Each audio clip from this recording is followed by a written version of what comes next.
Hello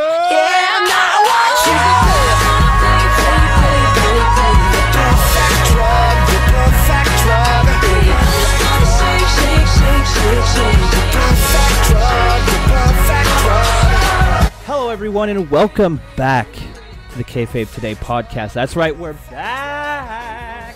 Did you miss us? I don't really care if you did. I'm here today with my usual friends, the usual cast, the usual crew, minus Robbie because Robbie only does 5,000 view plus podcasts. So congratulations to him. He's outgrown his father. He's left the nest. And I'm depressed. Moving on. I'm here today. Wow. That's a pretty good intro, right? I figured I'd put it high energy this week. I'm very excited. Very excited. Very sad. There's a reason why I'm very excited. It's not because Travis is here, because I'm used to that. Hey, Travis, how you doing? What's going on? How you been? It's been a minute since we've done one of these. Did you have a good Christmas? Did you have a good month? Did you have a good month at your channel? It was your big return this month. How did that go? Man, things are going well. Holidays are good. I hope you had and all the listeners had good holidays. Good to be here in a new year. It's good to be back. Yeah, man, everything's Drew and I have taken Never Drew a Dime to Grapple Vision, which this is going to Grapple Vision next week live, as all goes to plan, hopefully. But yeah, man, bigger and better things on the horizon. As you mentioned, Drew is here. Drew, the man of very few words. How you doing? Good. Where can people find you on Twitter, Drew?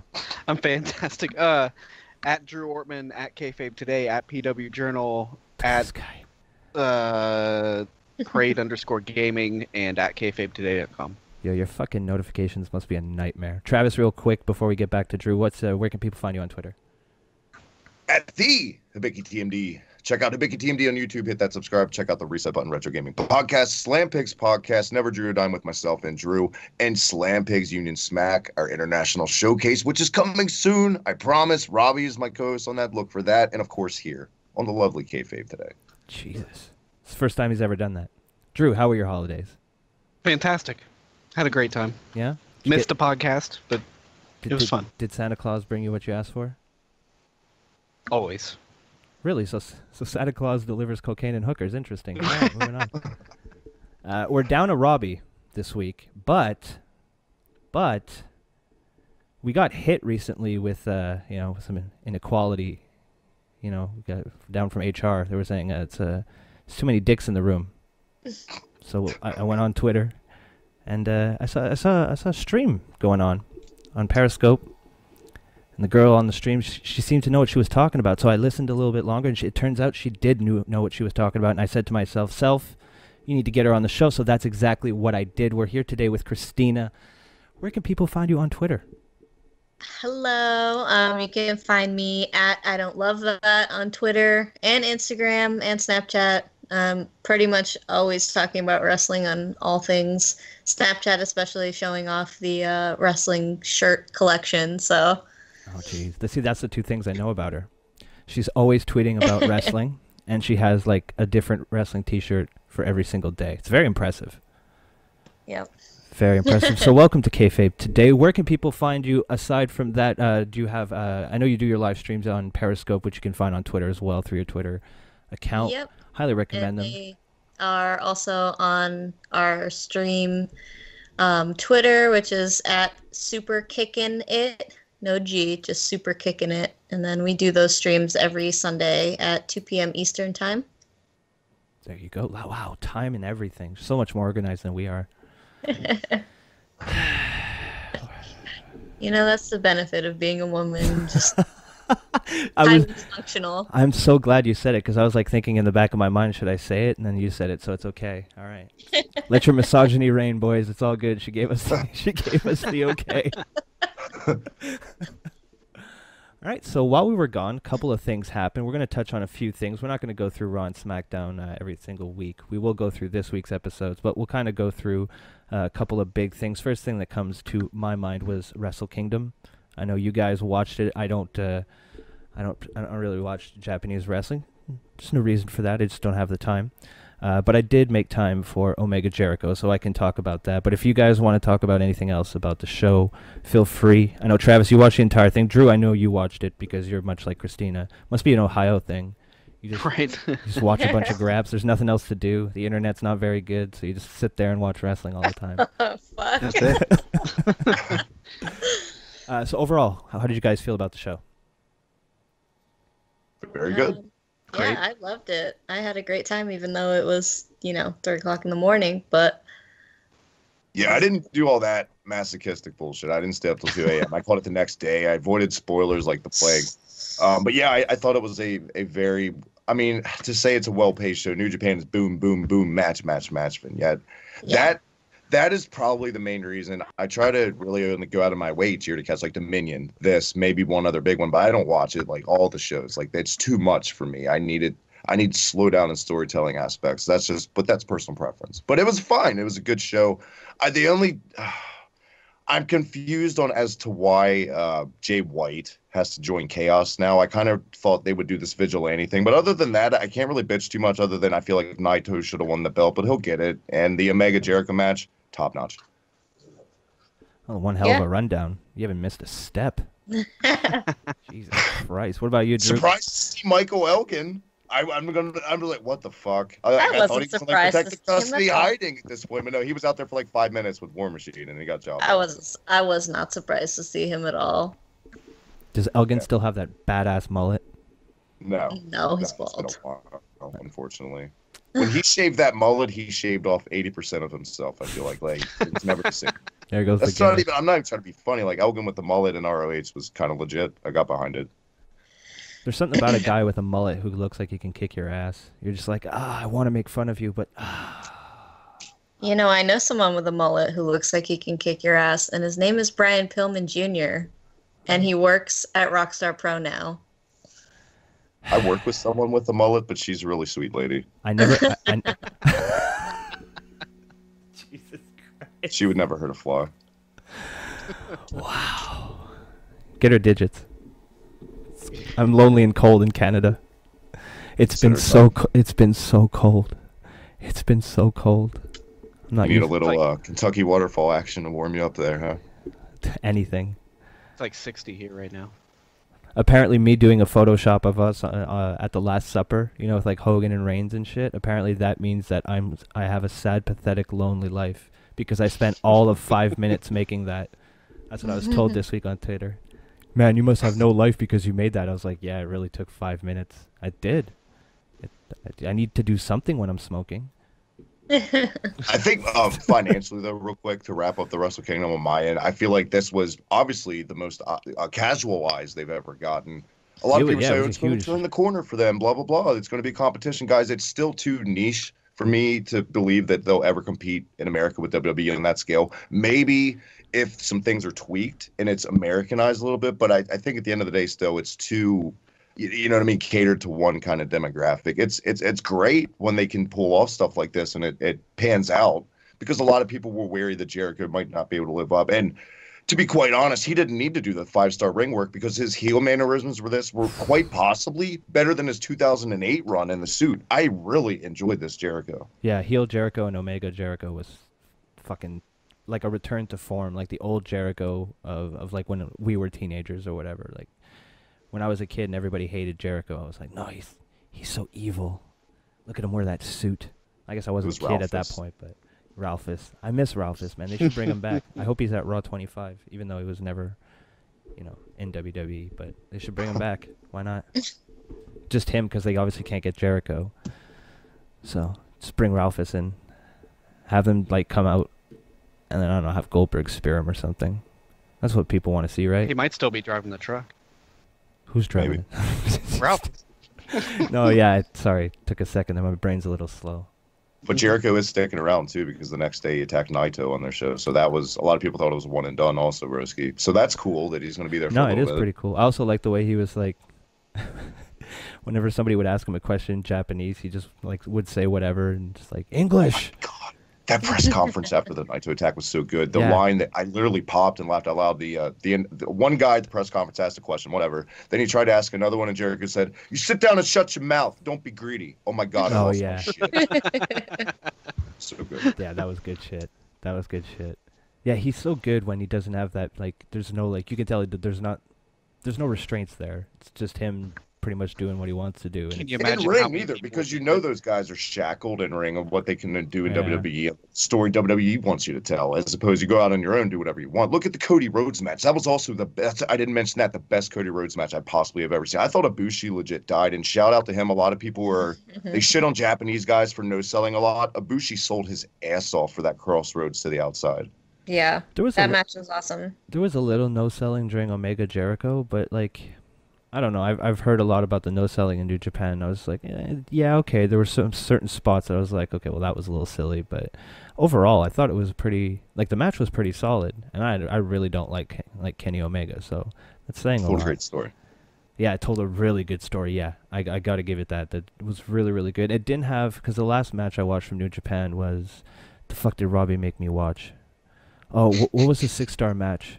That, like, Okada Omega. Okada Yeah. Omega. that match was just like the first like 20 minutes. I was like, oh my God, can we just fucking get going here, sir? And this, I was worried that this was going to kind of follow suit, but really right from the beginning, there was no real slow, like, it just Yeah, felt like well, they hit the this ground wasn't going running. to be an hour-long match either. So. No, but it was. Yeah, it took me 2 or 3 viewings, I'm not gonna lie, to actually appreciate Okada Omega, because I never caught it live, of course, last year. So I heard everyone just going apeshit over it. So of course that for one was one strike, so it could kind of never live up to the hype, knowing that going in, what everyone was saying. But I think it needed that kind of pacing at the beginning, because if they would have just gone boom, boom, boom the whole match for an Yeah. hour, I don't know, it might have numbed us by the end of it. It was like 45 But I minutes. see where you're coming from totally, because it took me 3 times, like I said, to really appreciate it.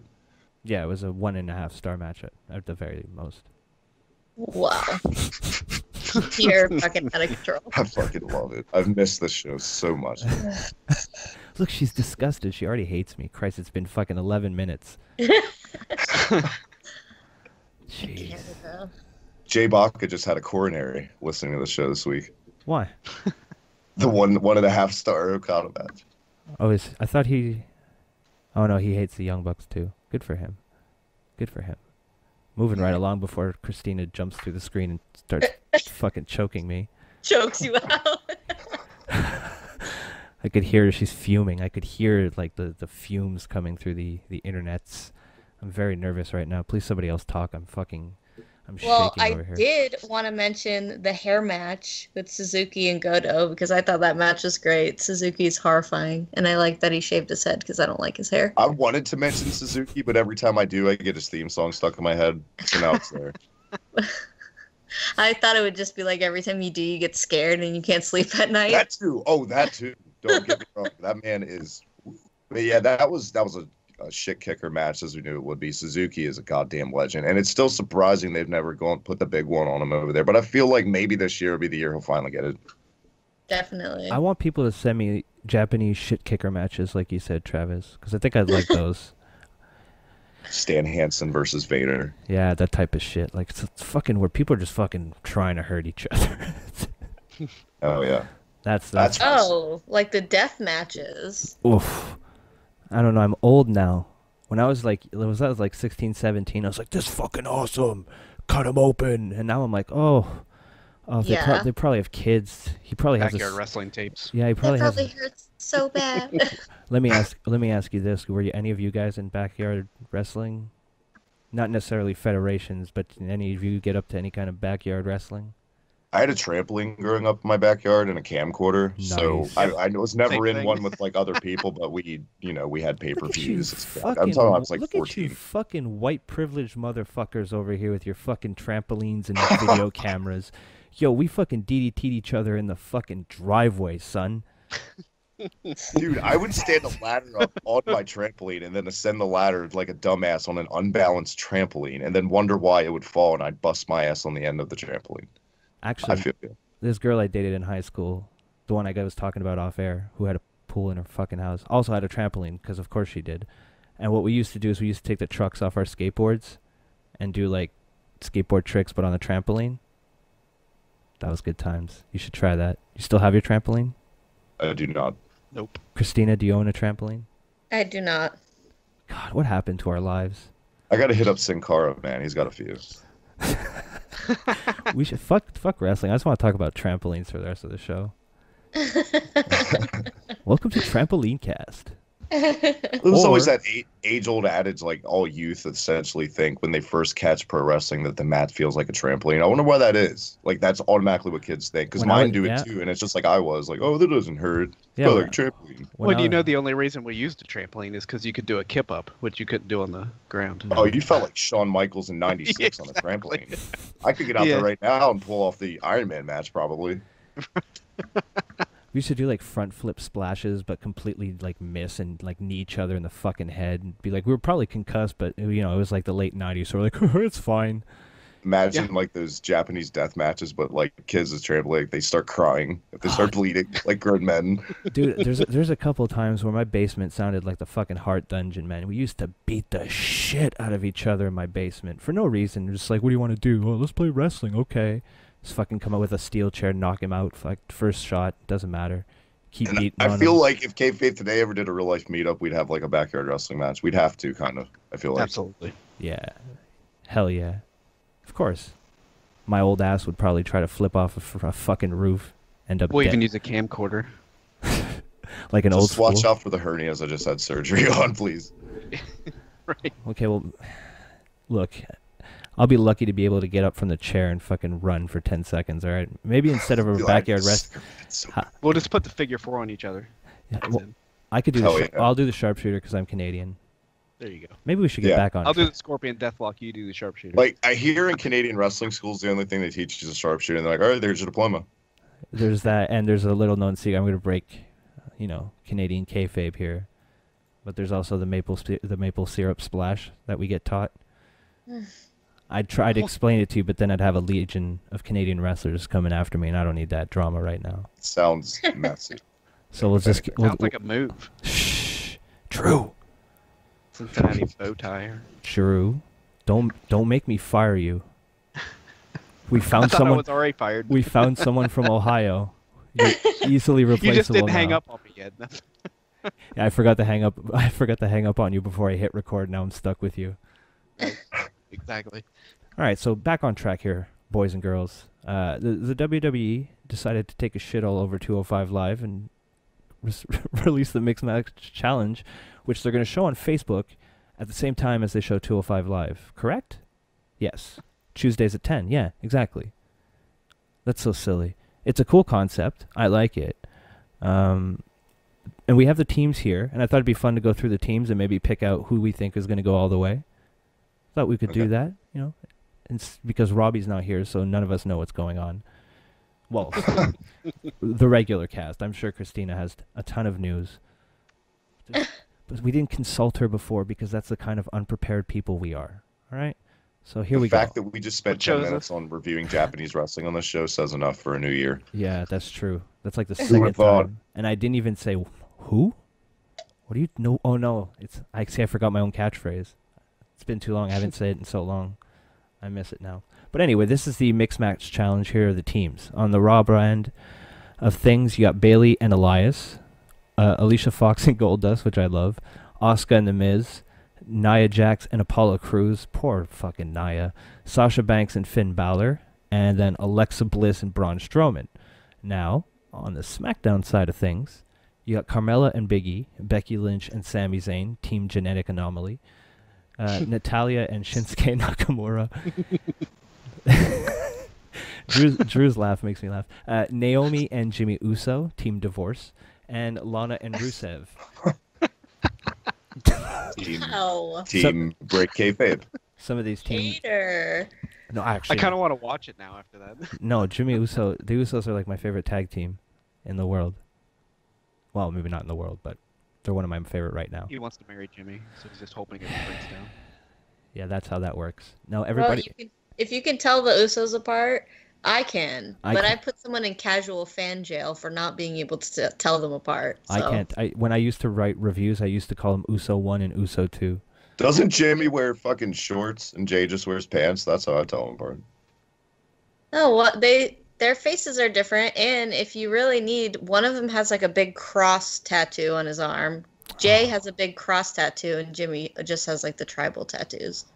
I have trouble making it through the day. I have no time to remember those kinds of details. You have I wrote plenty it of down. time to remember. That's fair. That's very fair. How dare you?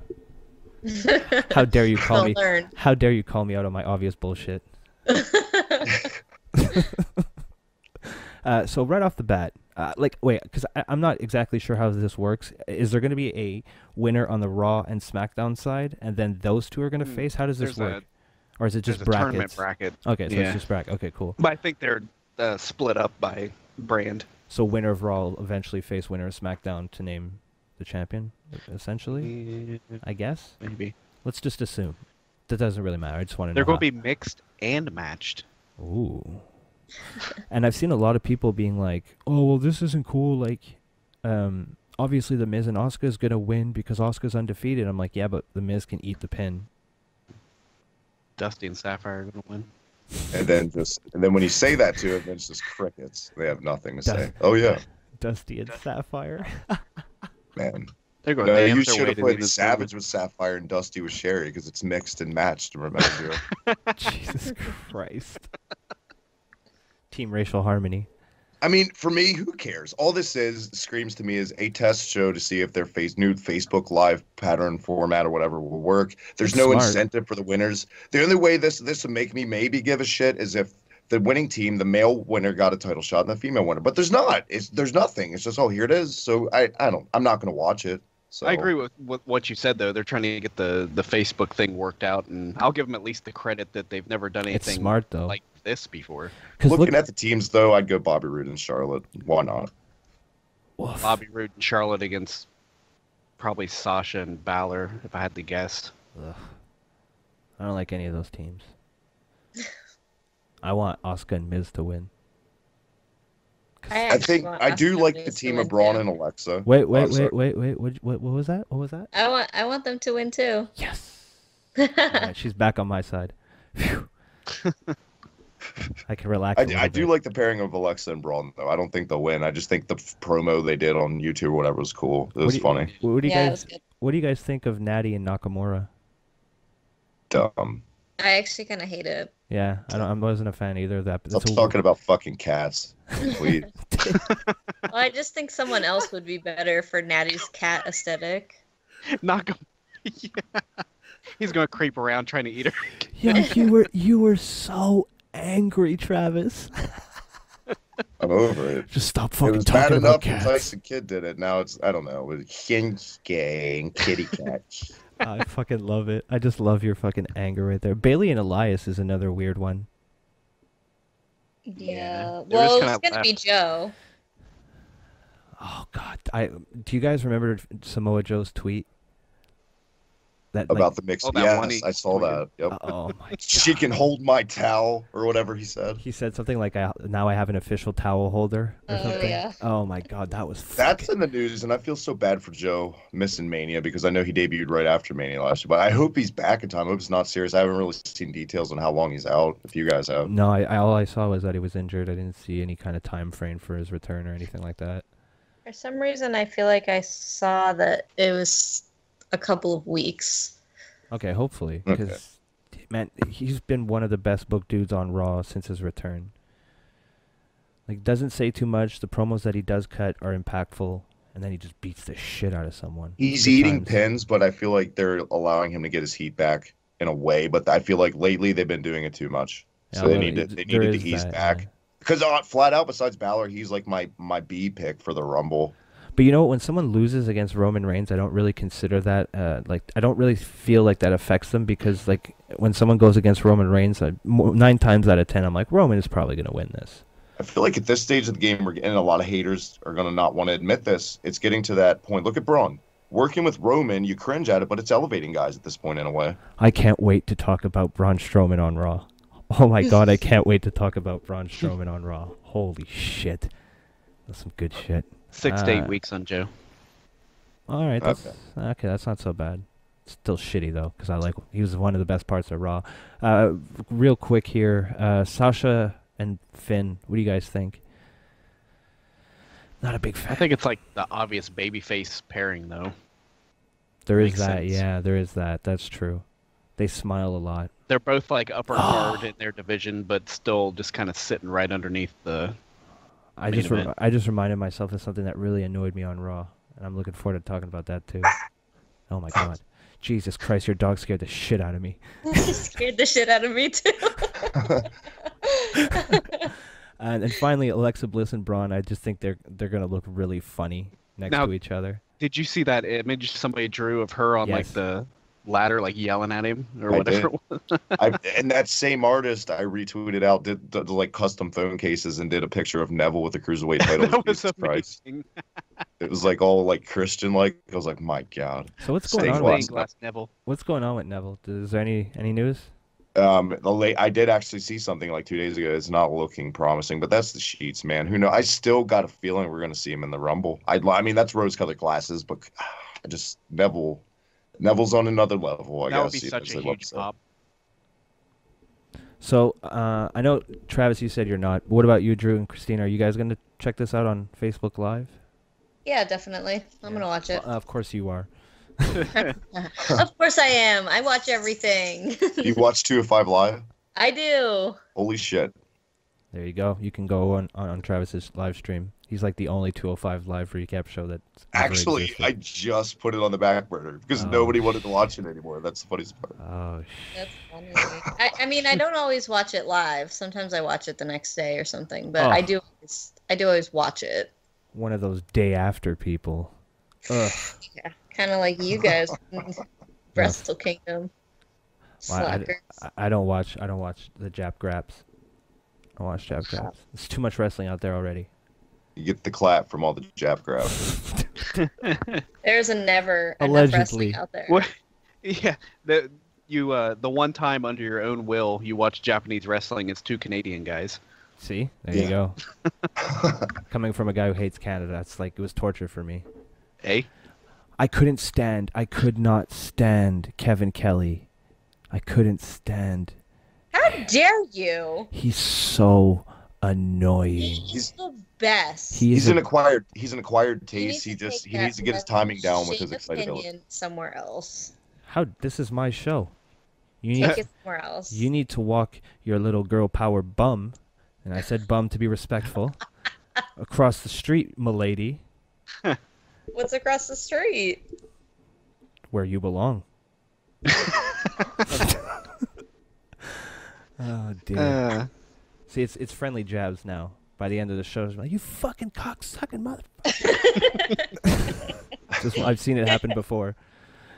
I've seen it happen quite some. Oh, and on a little personal note, the biggest pussy in wrestling, Ryan Satin, couldn't handle my hot takes. Blocked me on Twitter. Fucking pussy. Team blocked by Ryan Satin. Oh, are you blocked by him too? Yes. Do you hate him too? Yeah. Oh my God, we're best friends right now. We just became. I hate. Ryan Satin is the SJW reporter in wrestling, and I use the term reporter very loosely. What did Robbie say? He put it so perfect. He's the ambulance chaser of wrestling, like the Warriors. He's the Jack here for the fucking nerds and the gamers that listen. He's the Jack Thompson of wrestling journalism. He was fucking because there was like the controversy over Chris Benoit being like Jericho basically like was it dedicating his match or giving him a shout out or he mentioned Chris Benoit and then fucking people were super sensitive. This like really pissed me off so bad, and I actually talked about it a little bit on my show too. But it like that I've already blocked by him, so I didn't see this except for secondhand from like screenshots and stuff. But it pissed me off bad. The guy chastises people for talking about Chris Benoit while talking about Chris Benoit. And then I just retweet him and say, yeah, it says the guy who's fucking bringing up Chris Benoit, and that's why he blocked me. And then I told people from our friend Tonka's show, The Morning Kumite, if you haven't watched it, you should check it out every morning, 11 a.m. Eastern, 10 Central. There you go. Free plug, Tonka. Send me some of those super chats. You got a few to spare. But anyway, yeah, and I challenged him to a Kumite, but of course, he's not going to face me. He's not going to face me. Because Ryan Satin is a bitch. He's always been a bitch. From the time he tried to get the Midnight Jury taken off iTunes, and we did that Midnight Jury episode, to right now, when I brought him up and I found out that Christina hates him as well, and we became best friends. It's that, and even his fucking look at me, let me get my 15 minutes, like his cheap little tactics, that thing he did with Ric Flair and The Rock, that tweet where he tried to bait that fucking... And then he fucking goes and tweets The Rock. Hey, Rock. Hey, Dad. Hey, Dad. He settled his argument, He Dad. said this. Fucking, I hate him. I want to punch him in the fucking face. Why anybody pays attention or listens to him is a fucking mystery. There's more wrestling knowledge in this podcast right now than there could ever be out of him. I want him to go away. Well, he kind of for you, so you kind of got your wish. And it's pretty funny because he blocked me, but now people send me screenshots of what he says just to trigger me. Nobody does that to me. It pisses me off because I want to respond. I want to respond to him. So if anybody knows Ryan Satin, you tell him to come on the Kayfabe Today podcast. We'll do it over on the Grapple Vision channel. 25,000 subscribers, big audience for you. Because I want people to see how quickly I can embarrass you. You fucking waste of skin. Fuck you, Ryan Satin. Fuck your race baiting. Fuck your bullshit. Fuck you, Ryan Satin. And also, and not... Put Ryan Satin on notice. And last but not least, Ryan Satin. Eat a bag of steaming cocks. It's good to be back. Sorry, what was that, Travis? I just said to tell him to go eat a bag of steaming cocks, but it was bad timing. Did you get blocked? I am not blocked. I am not blocked by Ryan Satin. Tweet him right now. I will. Steaming cocks. I'm just gonna hashtag. No. That, he will block you. I'm gonna call this podcast "Ryan Satin is a bitch," and I want you to tweet it at him tomorrow. Okay. No. No, I'm not gonna do that. I'll get fucking demonetized. Can't make that. I won't make them. I'm problematic. I don't want to be involved in these type of things. I know. You just mirror it, and I'll do it from my channel because I don't monetize.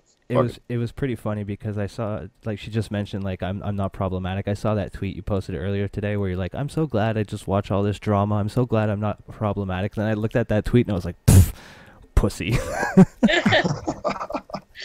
Sorry, I'm not a fucking psycho. I'm just kidding. Jeez. So that was my... Yeah, it was all Drew's fault. So that's... How do you feel about Ryan Satin, Drew? I had no opinion except for... Wrong, you're fired. You. I have no idea. He must be that far low on the food chain. I have no idea. Drew doesn't live in that world. We're in 1982 right now. We're talking about fucking Fritz von Erich on that end, usually, not Ryan Satin. Yeah. Jeez. So there you go, guys. That was my rant against Ryan Satin. I hope you enjoyed that. I still hate him. I will always hate him. If any of you want to tweet him to face me, I would greatly appreciate that. But he won't because he's a pussy. Can't handle. I sent him a softball. That was a softball. We'll call you out in your bureaucracy. I thought maybe we could have a discussion. Banhammer. What a pussy. Fuck you, Ryan Satin. All right, I'm going to stop talking about Ryan Satin. We're going to take a little break right now so I can go outside, smoke my medicine, come back nice and calm. And, yeah, you can enjoy some advertisements. You haven't heard them in a month, so stop bitching. If you're not tuned in to The Shining Wizards, listen to what some of our fans have to say about the show. Hey guys, it's the Stallion. And when I'm contemplating suicide, I throw on The Shining Wizards because nothing makes me feel better than knowing I'm not one of these 4 grown adults, virgin fucking marks, discussing a fake wrestling product. Tune in live every Tuesday night, 7 p.m. East, rantemradio.com. It's The Shining Wizards where it's wrestling talk and talk about wrestling. And we're back. Did you enjoy those advertisements? I don't get paid for them. I just like the people, because I'm a nice guy. Send me your money on Patreon. Send your money on prowrestlingtees.com/firstthinginthemorning. No, it's FTITM. Jesus. I forgot the link to my own merch. Christ, I'm rusty as hell, boys and girl, this week. You know how hard I'm resisting to do a Bill Burr, like, you know when he yells, lady? I don't know if you guys listen to his podcast. I don't want to rip him off, but that's like one of my favorite bits. Anyway, this isn't the Comedy Cast. It's the Kayfabe Today podcast, and we're here to recap Monday Night Raw. It's a pretty good show this week. There was definitely one big moment that I can't wait to get to. I think we all know what I'm talking about, especially because I just talked about it off air. But we're going to get through the results first, because you haven't gotten results in a month. What have you been doing, my poor babies? All right. I don't know what the fuck that was. We have Bailey and Sasha Banks defeating Sonya Deville and Mandy Rose at 11 minutes via submission. Matt Hardy defeating Kurt Hawkins at 1:53 via pinfall. I don't know how I don't know how I feel about Woke and Matt Hardy yet. Cruiserweight title match. Cedric Alexander defeated champion Enzo Amore. Don't get too excited. It was via countout. Titus O'Neil and Apollo Crews defeating, which made me happy, and I had no idea why, Sheamus and Cesaro in 5 minutes and 30 seconds. Shock of the night. Samoa Joe defeated Rhino in 2 minutes 45 via submission. And then the Balor Club, Finn Balor, Luke Gallows, and Carl Anderson defeating Roman Reigns, Seth Rollins, and Jason Jordan. All right. Drew just said, be right back. Or, yeah, it was Drew. All right. Or for the kids, BRB. Yeah, there you go. You didn't even have to tell us. No one would have known you were gone, Drew. All right. So the show kicks off with Roman Reigns. A little promo. You know. Meh. How do you feel about Roman Reigns' promos recently? They're better than they used to be. Thank you. I'm glad I wanted you to say it first so I didn't get fucking raked over the coals. Well, I personally, if you gave me a choice, I wouldn't choose to watch Roman Reigns. For me, he's better than Seth Rollins right now. Yeah. Wrestling-wise? Promo-wise. Promo-wise?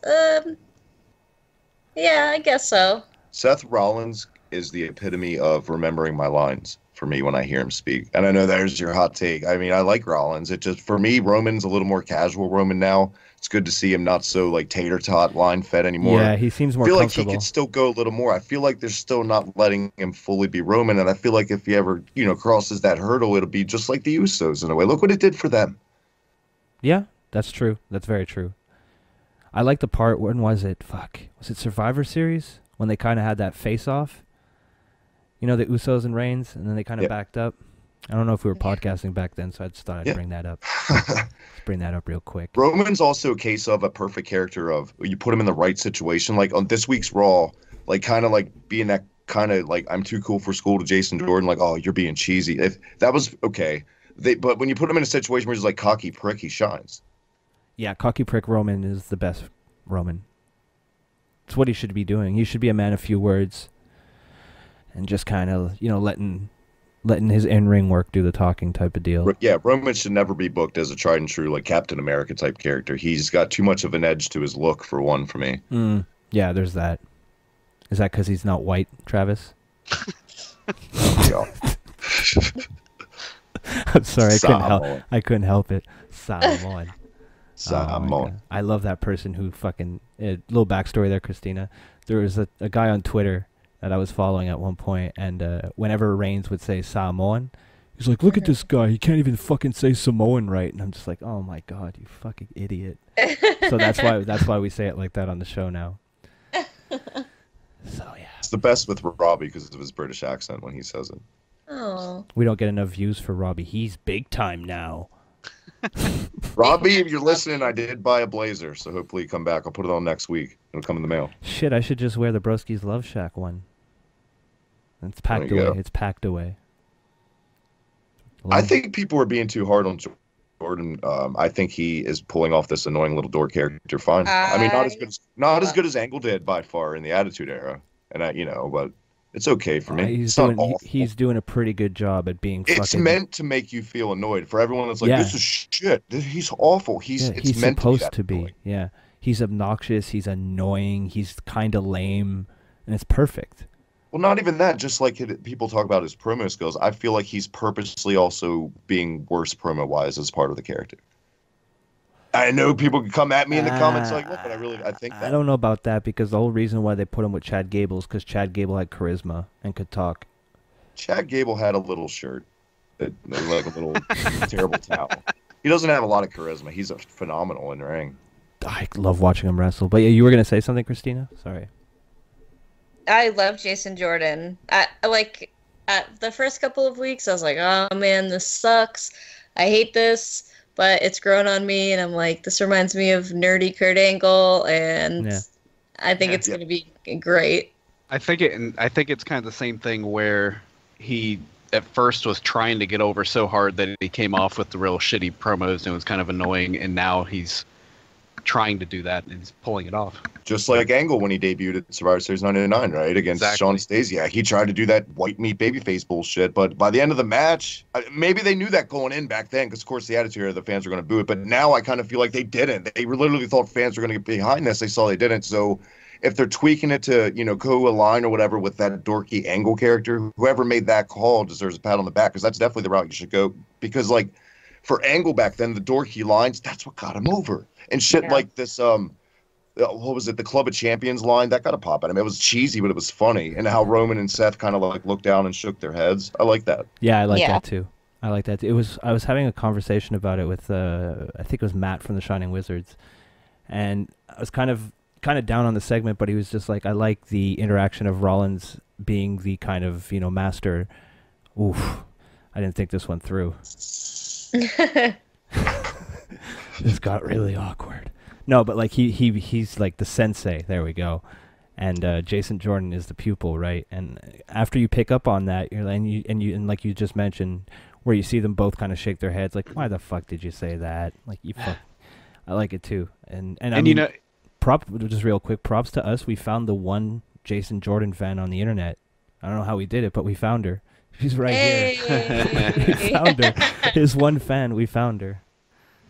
But yeah, sorry, go ahead, Drew. What were you going to say? No, I was going to say, just they can also, in this way, kind of pull off the six-man team Angle thing a little better than before, because anytime they team up the Shield against anybody, you're like, well, obviously, we know what's going to happen with this, but this adds another element, which gives the other side a little more advantage to try to, win once in a while. Yeah, and I like the pairing of kind of the Shield versus Balor Club, because I mean, like, Carl Anderson and Luke Gallows weren't doing fuck all, right? They were doing nothing. So this kind of gives them something to do. Kind of makes Balor look better. They're all relevant. Guys. Exactly, but I mean, like, was it with you, Drew? We were having this conversation of like, well, yeah, it was with you in the group chat. How having the club backing Balor kind of makes Balor more legitimate in a way. Yeah, I think for all the bad booking they've done with him lately, it gives him a little and something new. It gives him something new that's not just another angle with another guy. It's like something completely different for him at the moment. It's fresh. It's something he hasn't. Well, I mean, fresh in the sense in WWE. Right. It's been done before, but that was in Japan, and as we all know, if it didn't happen in WWE, it just didn't happen at all. Yep. Yeah. I say roll with it too. The heels, baby faces, I don't care. Just that's what Papa Vince tells me. If it didn't happen here, it didn't happen anywhere, pal. You haven't lost a step with them. No, I practice. You practiced, yeah. On the outside. In front of the mirror, I wear a black tank top and I flex my pecs. You're fired. I'm just kidding. I don't have pecs. Combing it just for men silver, just a little bit. Oh my God. Well, Christ, if my life doesn't get a little less stressful, give me 2 more months, fucking, I'll be completely gray. Jesus Christ. Well, the podcast is back, so that's a good sign. Yeah. But yeah, Jason Jordan being obnoxious, the club kind of setting up a feud with the Shield, Kurt Angle obviously pulling a Teddy Long, making a 6-man tag team match for the main event. I thought it was all pretty fun. It was a decent everything that segment. Got kind of fucked up, not to their doing. Right. Just unexpected events. It all kind of worked. Well, the thing is that, like, think a couple months back, or even maybe a year ago, Roman Reigns starts the show with a promo, you're like, fuck. Oh, God, this is going to be awful. And now, fast forward to now, pretty decent opening. So, there is definite, I still believe those matches with AJ Styles gave him a ton of confidence. A ton. Because after that, that's when he really started coming into his own, in my opinion. Because now we're in a situation with Roman where, like, he's taking a guy in a Braun who's not as seasoned now as Roman, who's now on a veteran type level for a younger guy, and he's helping him through a match, and, he's the ring general. Yeah, and the reason why Braun got over is because people wanted to see Roman Reigns get his head caved in I don't know, maybe they wanted his ass caved in. I don't know, maybe. That's a different show, ladies and gentlemen. That's the Love Shack. Oh, dear. That just slipped out. I'm not finished with you. Jesus Christ, my fanfic has just leaked out onto the show. Oh, dear. How embarrassing. But from my odd fanfic, my odd homosexual fanfic, not that there's anything wrong with that. Shout out Jerry Seinfeld. Jesus, those fucking topical references. Who am I, JBL? That's what you call tying a bow. Much like the bow you can find in Bailey's hair, who is in a match with Sasha Banks against Sonya Deville and Mandy Rose. Do you see how I pulled that out of the gutter? That was not as good as Robbie does it. Oh, Just saying. Fuck you, dude. You're fucking fired. Again. Guilty.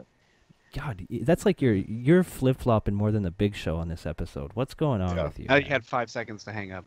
See, What's going on with you? You trying to show off for your fellow lady from Ohio? You trying to show state pride and all this shit? Trying to show her you're really proud to be from Ohio? He's the tweener on this episode.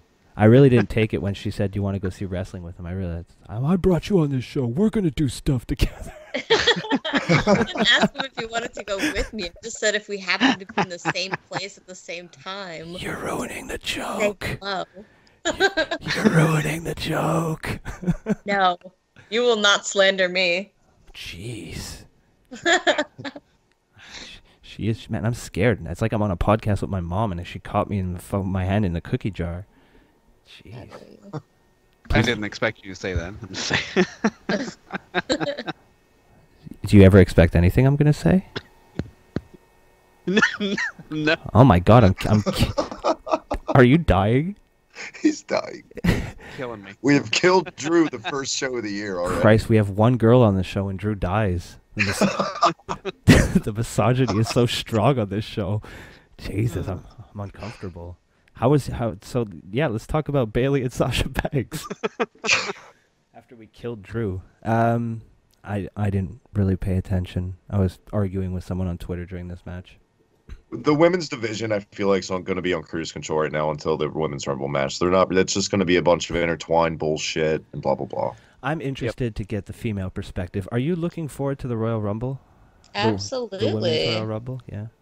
I did a whole thread about it. It's pinned on my Twitter. That's true. I did see that thread. That's true. That was, I guess, yeah. That's a question that answered itself, really. Yeah, You're not worried. You're not worried it might become like Money in the Bank. No, I don't think they're gonna make that mistake again. And I actually drove 5 hours to St. Louis to see Money in the Bank. Oh my God! In person, because I was so excited about a woman's Money in the Bank. And boy, let me tell you. Oh no, that was the best part. No. That was the best part. No, it was the worst part. No, that was the best part. That was hilarious. That was fucking hilarious. No, it was the worst. You're wrong. It was funny, but what a fuckery, boneheaded decision it really was. No. What would have been funny would be like him grabbing Becky off the ladder and like holding her back while Carmella gets it, right. or him boosting Carmella up like on his shoulders, like pushing her up so she gets it. What's not funny is him unhooking the fucking briefcase. That was not funny and not cool. Yeah, but I got to make 1,000 patriarchy jokes, so that was awesome. No. I'm a little nervous. I'm gonna test my little toes in the boiling hot water with Christina here. I like the concept of the women's rumble match, but I feel like 2-on-1 show, you're taking a huge risk at burning out that crowd by the end of it. And I feel like it. When you brought up the Money in the Bank comparison, I thought you meant when we entered this era of all these pay-per-views full of gimmick matches, where by the time the pay-per-view ends, everyone's bored. That is what I meant. Too many pay-per-views at once. Elimination Chamber, Money in the Bank. You know when they had like specific pay-per-views, especially during the brand split, the previous one, not this one, where they used to have a SmackDown Money in the Bank match, then a Raw Money in the Bank match. Yeah. And what happens and what bothers, it doesn't bother me, but the problem you run when you do two of the same gimmick matches in the same pay-per-view is that regardless of whether you want to accept it or not, it's just fact, you're going to dilute the matches. You're diluting both of them because instead of putting all your efforts spot wise, memorable moment wise, into one match. You have to do it into two, and that's what I'm a little bit afraid of. It has nothing to do with the fact that it's women. It's just that there's two Royal Rumble matches in one night. And are we going to... You could have headlined NXT TakeOver Philadelphia, I feel like, with the Women's Rumble. I feel like that, for one, that would have turned heads. People are like, oh, wow, really? That's because it'd be a unique chance to see all these nostalgia acts come. That's one other thing I want to get to real quick after that, but say this, Broski. Yeah. I feel like if they did it there, it kind of be like a test run. You don't take that risk of burning out the audience with two Rumble matches, because the women are getting an hour too, right? Or is it cut back? I don't think it would be an hour, but also... You have to think, if they open up the show, they're going to open up the show logically with a Women's Rumble match. I would hope so, yeah. And so the crowd's going to be hot as fuck. They're going to go nuts. And then you're going to have whatever bullshit matches in between that. And then you'll have the Brock Lesnar three-way thing that he's doing. And then you'll have the Men's Rumble. So, right. I mean, they'll have a chance to, chill. I think there's a difference if you open up a show with a bunch of ladder matches. But... there's very few matches on the face of the earth I feel like can pull so many levels of emotion out of you like a Royal Rumble match. It tells so many intertwined stories. It puts you on the edge of your seat every year as far as how entrances come out. You never know the random aspect of that, the eliminations. And I think history has shown us too, every time they've ever done a Rumble pay-per-view, I'm pretty sure there's a couple ones where the main event would actually follow the Rumble match, and they've always kind of had less. I immediately reminded of Bret and Undertaker in '96, which at the time was a huge deal, right? Yeah. We'd never seen those guys. So it should have been, that crowd should have been ballistic. It should have gone on the match before, and it was flat. It was fake because it followed the Rumble with Shawn Michaels. So I don't know. I'm not one of those people that, the women don't deserve. No, I totally think, I've been saying, a lot of people have been saying it for years, they need to let the women at least have a couple of these. Why not? But the nostalgia thing real quick is the hypocrisy, right, of people on social media I see. No. People are what we've heard for the last couple of years about people bitching about Brock and Taker and Goldberg. And I get it. I get the part-time bitching aspect. But people, when they announce the Women's Rumble, the people that are always usually about this youth movement, quote unquote, well, there's not enough nostalgia in this for it to be credible. What the fuck are you talking about? That is stupid. That's the dumbest argument I've ever heard. That's really dumb. Direct them. And then a nostalgia act or two is totally fine. That's fine. I wouldn't have them win it. But too many. I think the worst Rumbles are the ones like 2012. I remember immediately reminded of, where it had so many nostalgia acts. It made it the joke. Wasn't that the 40-man Rumble? No, that was the Nexus one. Oh, right. This one I'm thinking had Karma, Road Dogg, Godfather, seriously 10 nostalgia people in it. And Mick Foley and the Cobra with Santino and all that shit. Diesel. And it was a joke. If you follow me, look at that thread about the Women's Rumble and let me know how you feel about that. There you go. And if if you disagree with her, she'll fucking haunt your nightmares. No, I won't. I'll try not to. Even if I do, I won't tell you. I am a fucking saint. That was the fucking really convinced me. No, but if you're gonna do a first ever anything, you got to do it with youth. You got to. Yeah, definitely. It's just not even the fact that here's my main concern. It has nothing to do with the actual wrestlers. Think back to the past, let's say, 5 Royal Rumbles. I don't know about you guys, but personally, there's none that really stick out except the AJ Styles. Besides AJ Styles debuting, besides that, the Rumbles have been pretty forgettable, right? So they're having trouble booking one memorable Rumble match, and now they want to try to book 2. That's where my main concern is. Not with the women, not it's women, blah. No, it's not. I don't care. I'm not convinced WWE can book 2 Royal Rumbles on the same night and have them both be good. They're just gonna have Roman win both last second. I love the photoshops of Roman with a wig. Have you guys seen those? Yeah, I hate him. Ramona. Ramona Reigns. Hate. You hate Ramona? I hate that people posted that, sent it to me when I posted my whole big thing about the Women's Rumble, and I was like, fuck all of you. You're like, all this work and all I get is a meme? Jesus. All I get Christina, though, do you think they taking... you probably don't agree, and respectfully when I disagree or whatever, but do you feel like they are taking a risk by burning the crowd out with 2 Rumble matches like that at all? I mean, I don't know, because I feel like people are so... If anything, they're going to be burnt out for the other matches. I don't think if they do Women's Rumble first, Men's Rumble last, they're going to be hyped for the Rumbles, but the middle might be kind of dead. Yeah, probably. I think this Women's Rumble in particular has the benefit of being the first one ever. I think that's why they really need to start the show with it. Get the crowd into it right off the bat. Don't give them some sort of... Because they're already going to be there for the pre-show for the most part, right?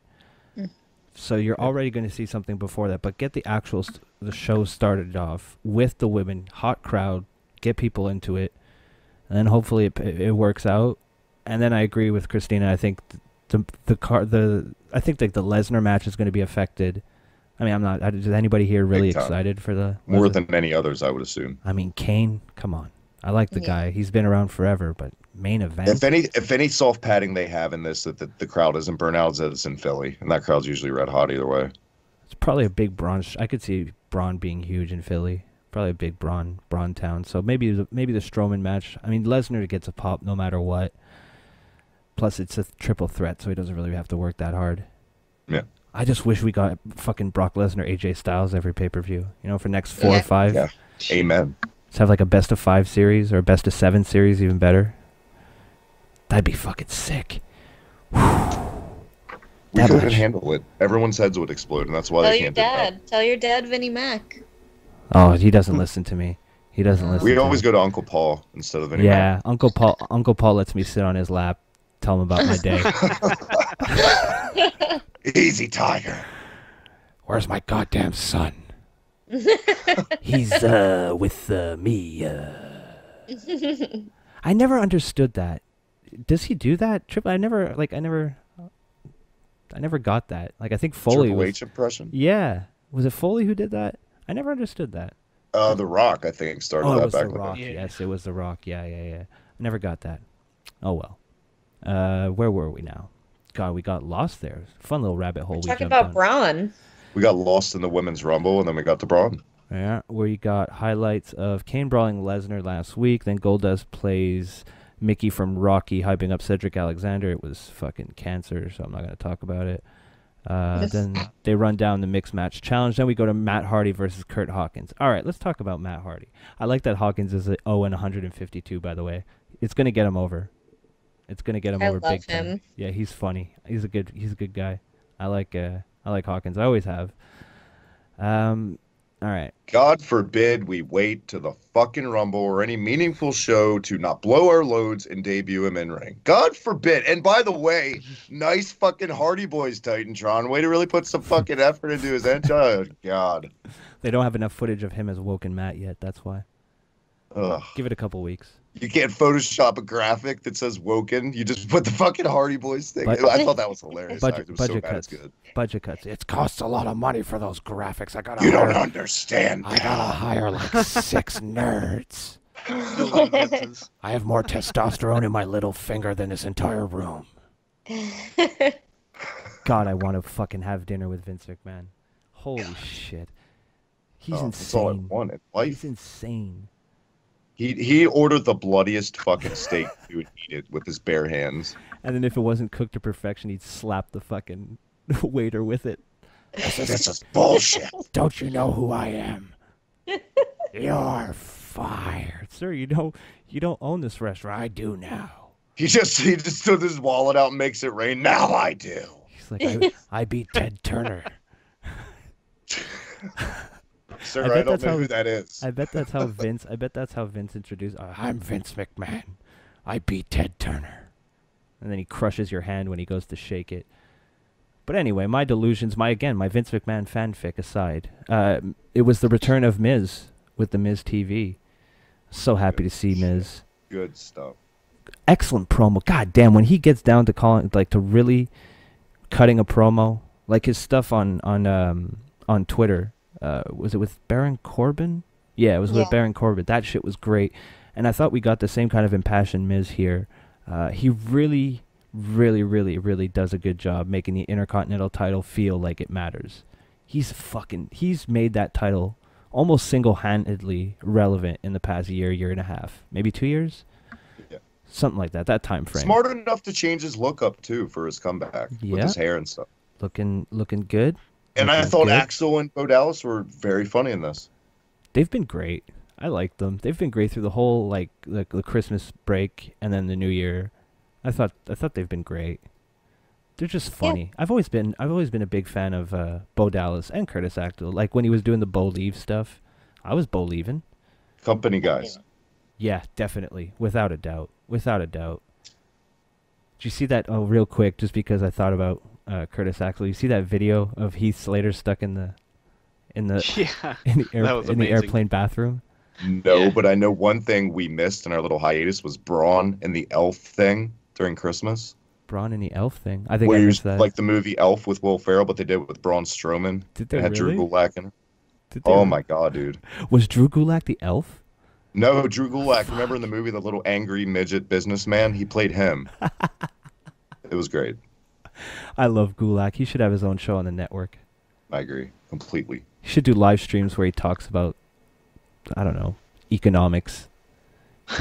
now that Martin... Just the most boring fucking PBS YouTube specials. I'm just saying, now that Martin Shkreli is in fucking jail, we need somebody to fill us in on where to put our money. And I think Drew Gulak could fill that. He's not as big of a troll as Shkreli is, but he won't go to jail. So there's that. So I'll pitch that to my agent. We'll see how that goes. By agent, I mean my cat. She walked away. She doesn't think it'll work. Fucking cats. How dare you? I love cats. I just hate it in my wrestling.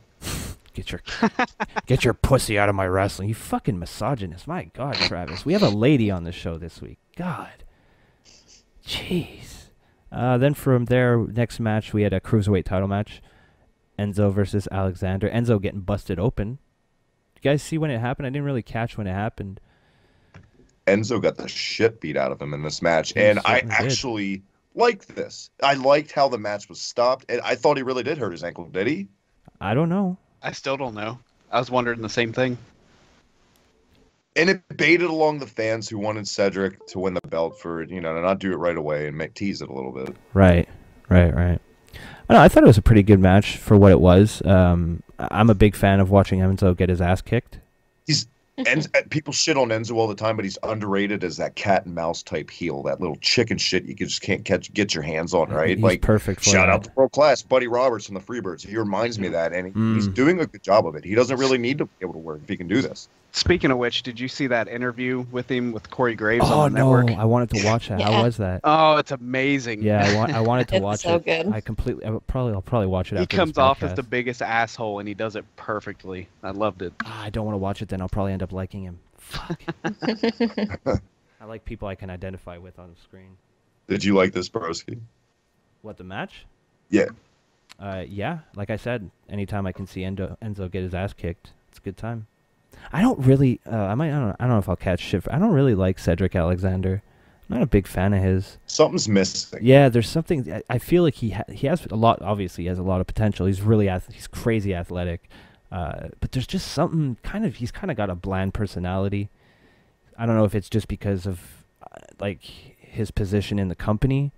I don't know. There's just something. I hate to say it. I hate to be that old fucking guy, but he's in an era where a lot of guys now in the indies don't have to hone that aspect of the craft as much as they're in ring. I feel like he's never really, even when he was prominently featured in Ring of Honor, it's not like he was a promo machine. So now he's in a place where you kind of have to be well-rounded, and it's going to take him. I feel like he can. I feel like I see glimpses of him being able to, but like we said, something's missing. But I think it'll get there with him. Just experience on a bigger stage is what it's going to take. This feud with Enzo has done him some favors. I feel like he's gotten to show a little bit of personality in ring, not so much promo. It doesn't help when you fucking debut him with Alicia Fox either, and that bullshit they did last year.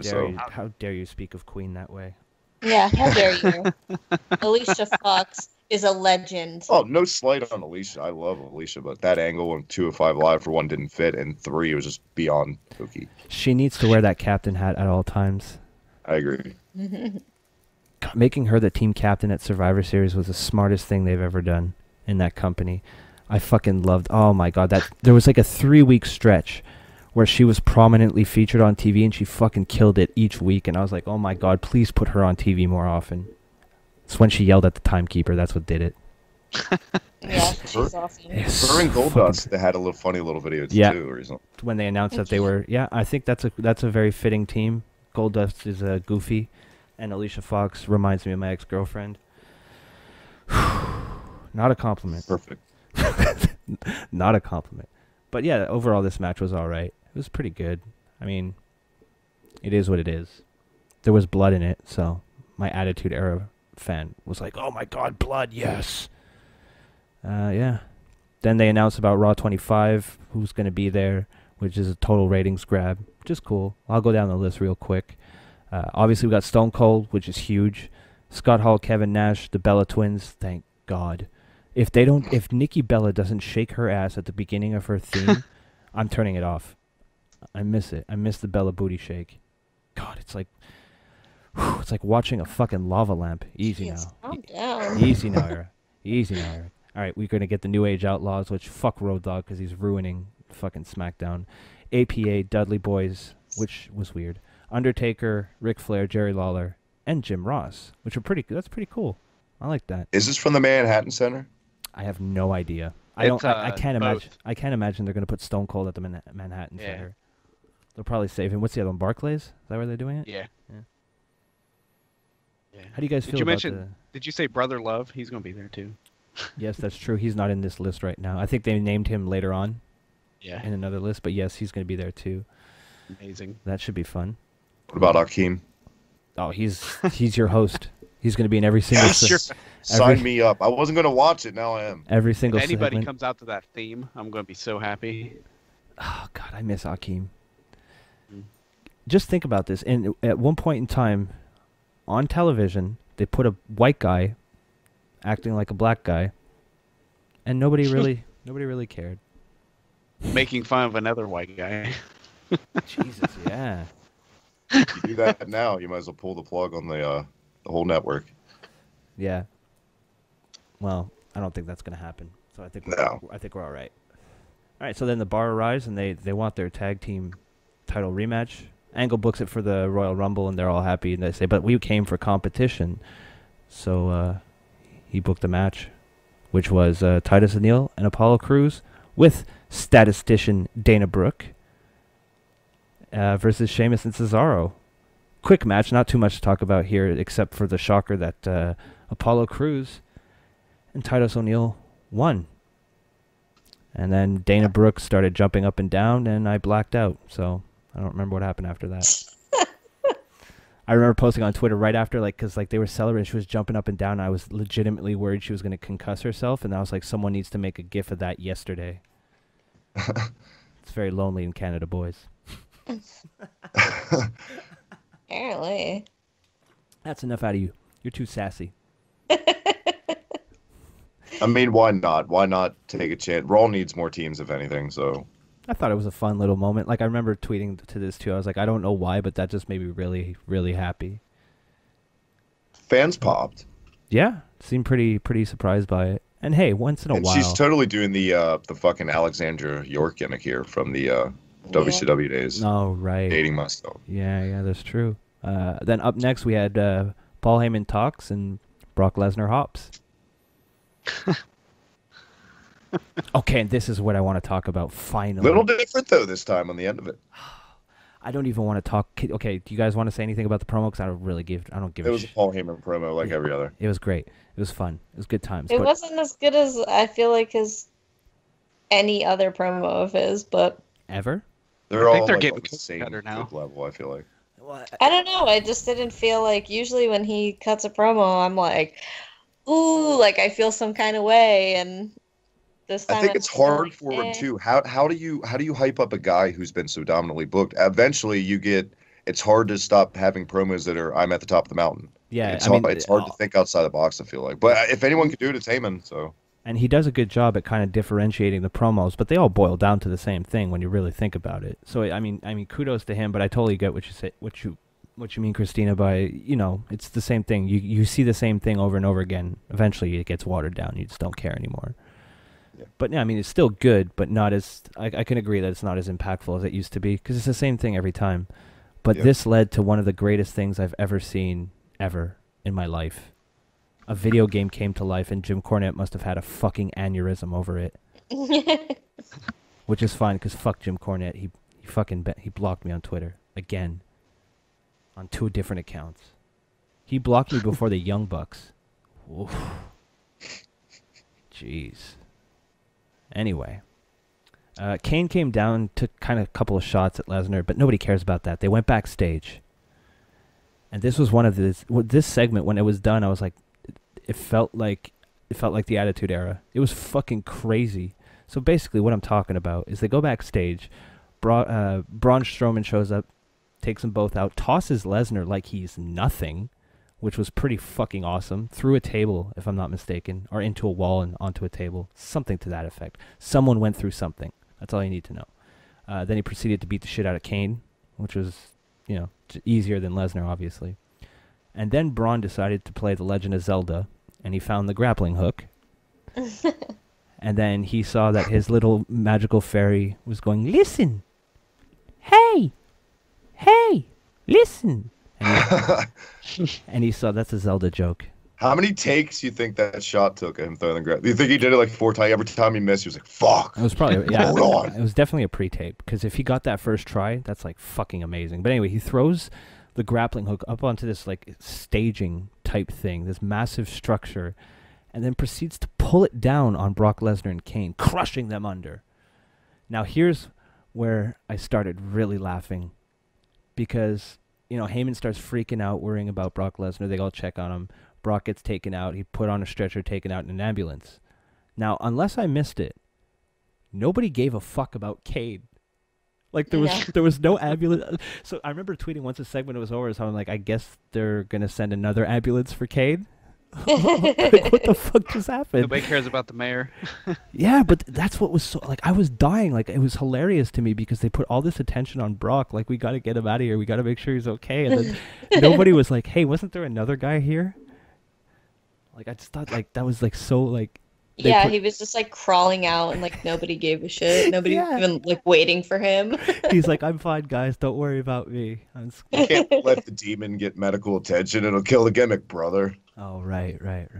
That's true.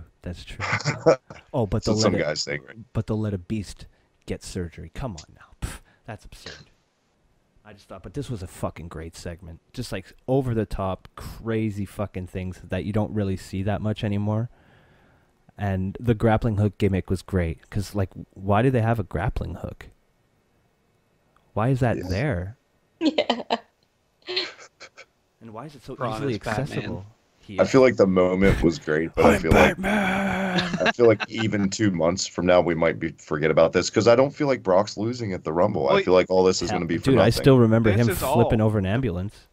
Yeah. This whole thing, the whole segment all boils down to these 3 guys were involved in this to make Roman look strong. Oh, to get babyface sympathy, Yeah. I guess, for Lesnar in a way. I don't know. I like how when Roman's not even involved in the gimmick, we're also paranoid. We're Well, like, he is. This is about Wait Roman. till Mania, and then Yeah, you'll be well, like, yeah. oh yeah, okay, yeah. Yeah, and then they're gonna show that package of Braun Strowman fucking killing people with staging equipment, and they'll be like, And then Lesnar beating him, and Yeah. yeah. all right, well, let's not ruin it. It was cool, okay, in the moment, Drew. For fuck's sake, But I loved it. It was great. can't you let me enjoy anything?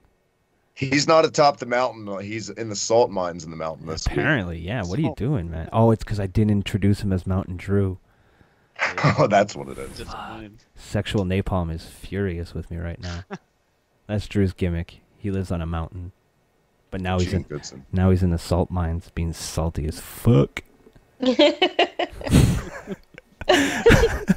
That's my new T-shirt. Just salty as fuck. Yeah. I like that. Yeah. Spelled out with salt. Yeah. Ooh. Damn. Ooh. Oh, let's talk after the Marketing show. genius. Let's talk after the show, Drew. I could smell that money. I could smell that money all the way from the top of Mountain Drew. I could smell it. Oh my God. All right, Samoa Joe versus Rhino with Heath Slater. Not really much to talk about here, It was a quick match, over in under 3 minutes. And, the right man won, so there is that. You guys have any thoughts on this? I don't really have too much to add. No. All right, moving on then. Then we go backstage with Alexa Bliss, who's talking with Nia Jax about Enzo, and then kind of, I don't know, trying to suck up to her. And then she beats the shit out of Asuka. Then Asuka versus Nia Jax. The match never officially started because Jax attacked Asuka from behind, or during her no, it was from behind during her entrance, because Alexa Bliss was apparently whispering some sweet nothings into Nia Jax's ear. Maybe, where do we think we're going? Do you think supposedly Asuka attacked her weight or her race? Where are we going here? Are we going for fat shaming or racism? I would say that's the duo of insults. That's the two things that hit, like when that segment went down, I'm like, either she said she was fat or she dropped an N-bomb. Because, I mean, Vince did it, so why can't Asuka do it? She attacked her ring work. She's sloppy in the ring. I think she's stiff. I don't know. I feel like that's like the thought process of a problematic person. Well, no. If I was a fighter, because everything's fair in a fight, and I want to get into my opponent's head, maybe I heard that she's sensitive about her weight, I take a few sly jabs at her, get inside that head. I think it's wise strategy by Asuka. Actually, I think it's just meddling by Alexa Bliss, but the show's boring sometimes, so I have to make out my own backstories. I'm glad you did, because I didn't even watch this. Oh, look at you. We need to stop talking about Bliss, because my Amazon lady, I'm not going to say her name, is thinking that we're talking about her. Oh, dear. She keeps saying stuff, and I don't want to hear it anymore. Wait, are you talking about Alexa? Yeah. Oh, that's why you didn't want to say, okay, yeah. That's hilarious. Yeah, she keeps talking every time you guys say her name. She's like, I'm sorry, I don't know what you're asking me to do. I'm not asking you to do anything. Alexa, is Jesus Christ real? Oh. Alexa, play The Clash. She's thinking. Sorry. It's gonna totally. No. She knew her role. We're gonna. Fucking shut oh up. my God! What internalized misogyny coming from a woman? You guys make everything about misogyny. It's super weird. I should have listened. Guys, don't you guys it. Hey, how dare you? How dare you? How dare you? That's because it's good times. I don't know what I've gotten myself into. Oh, it's been perfectly pleasant. How dare you? All right, we're at our main event of Raw, so you're almost done. We had Finn Balor, Luke Gallows, and Carl Anderson versus Roman Reigns, Seth Rollins, and Jason Jordan. Did you guys catch the Corey Graves dropped being the elite reference to Balor Club?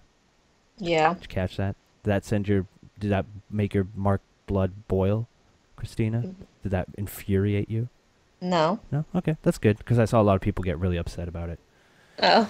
I heard Corey Graves earlier on the show name drop Hacksaw Jim Duggan, but I did not catch this. Oh, he's so nice. Good old Hacksaw. He's the best. He made it acceptable to scream ho for a generation of kids. What a true patriot. But it's that's so Vince to do a line like that, to feed that to a commentator, his petty fucking, Why? What's wrong with Vince? How dare you? Well, you know what I mean. That's something he would do. I'll show you. How's that feel? No one's going to fire me for making a reference about you. I mean, it worked, though. It got people talking and losing their shit. So, I mean, that's why Vince does what he does and we do what we do. Damn. Did you just belittle us? Because we're not Vince Not us, McMahon? but, the regular human being that's not Vince McMahon. Sorry I didn't start a wrestling promotion, Travis. Jeez. What'd you guys think of this match? I thought it was pretty good, actually. Decent, yeah. I enjoyed it. It was a good main event. Part of Raw. It was a fun, besides the grappling hook, because that really spoke to me. But yeah, this was definite close second for me in terms of highlight of the night. I really enjoyed. I think they all really worked well together, which kind of makes sense. They're all pretty. I feel like if anything, it's refreshing to see that now maybe we're starting to go somewhere with Balor, and he's just not going to be in meaningless fucking feuds. I really like Anderson and Gallows with him. And here's my issue with Balor. Oh God, I'm so glad I remembered it. The only thing is this dude needs to stop smiling so much. Like, what are you so happy for? You're about to get punched in the face. Why are you smiling? I don't know, it triggered me a little bit on Raw. It's like the only, I guess I was looking for things to complain about because the show was actually good.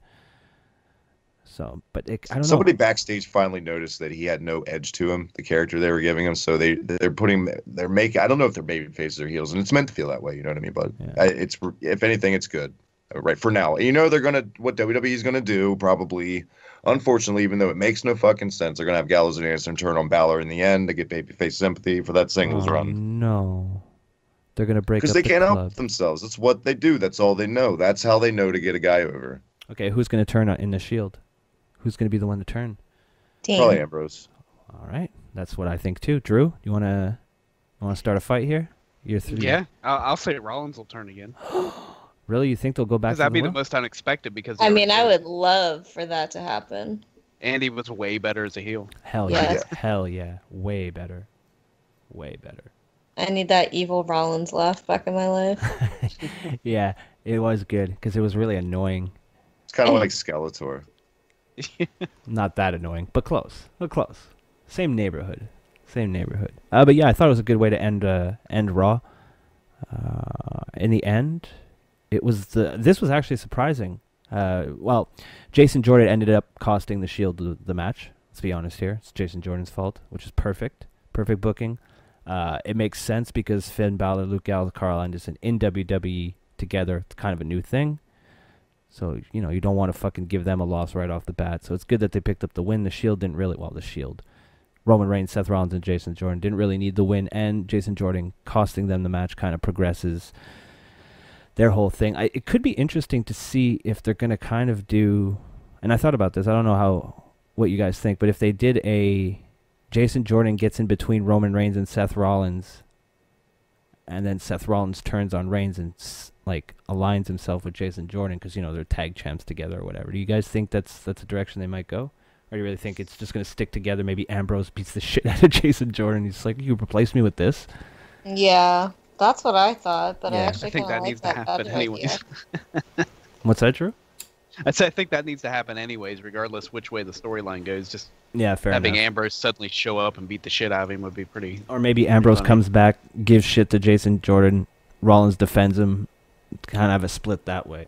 Yeah. But isn't Ambrose going to be out for, how much longer is he going to be out? He's out for 9 9 months. months. He's out for Yeah. a minute. Yeah, he's out for I a while. feel like, That's they too keep- long. do they keep this Champions Club Yeah, together? I don't think the Champions Club. Seth Rollins will probably be a babyface in some sort of main angle or title picture in a couple months, and it won't be the Jason Jordan storyline. It'll be a case where you've forgotten Ambrose has been gone, and then he'll come back as a heel and cost Rollins, and they'll try to do to tie it into this when he replaced him and shit like that.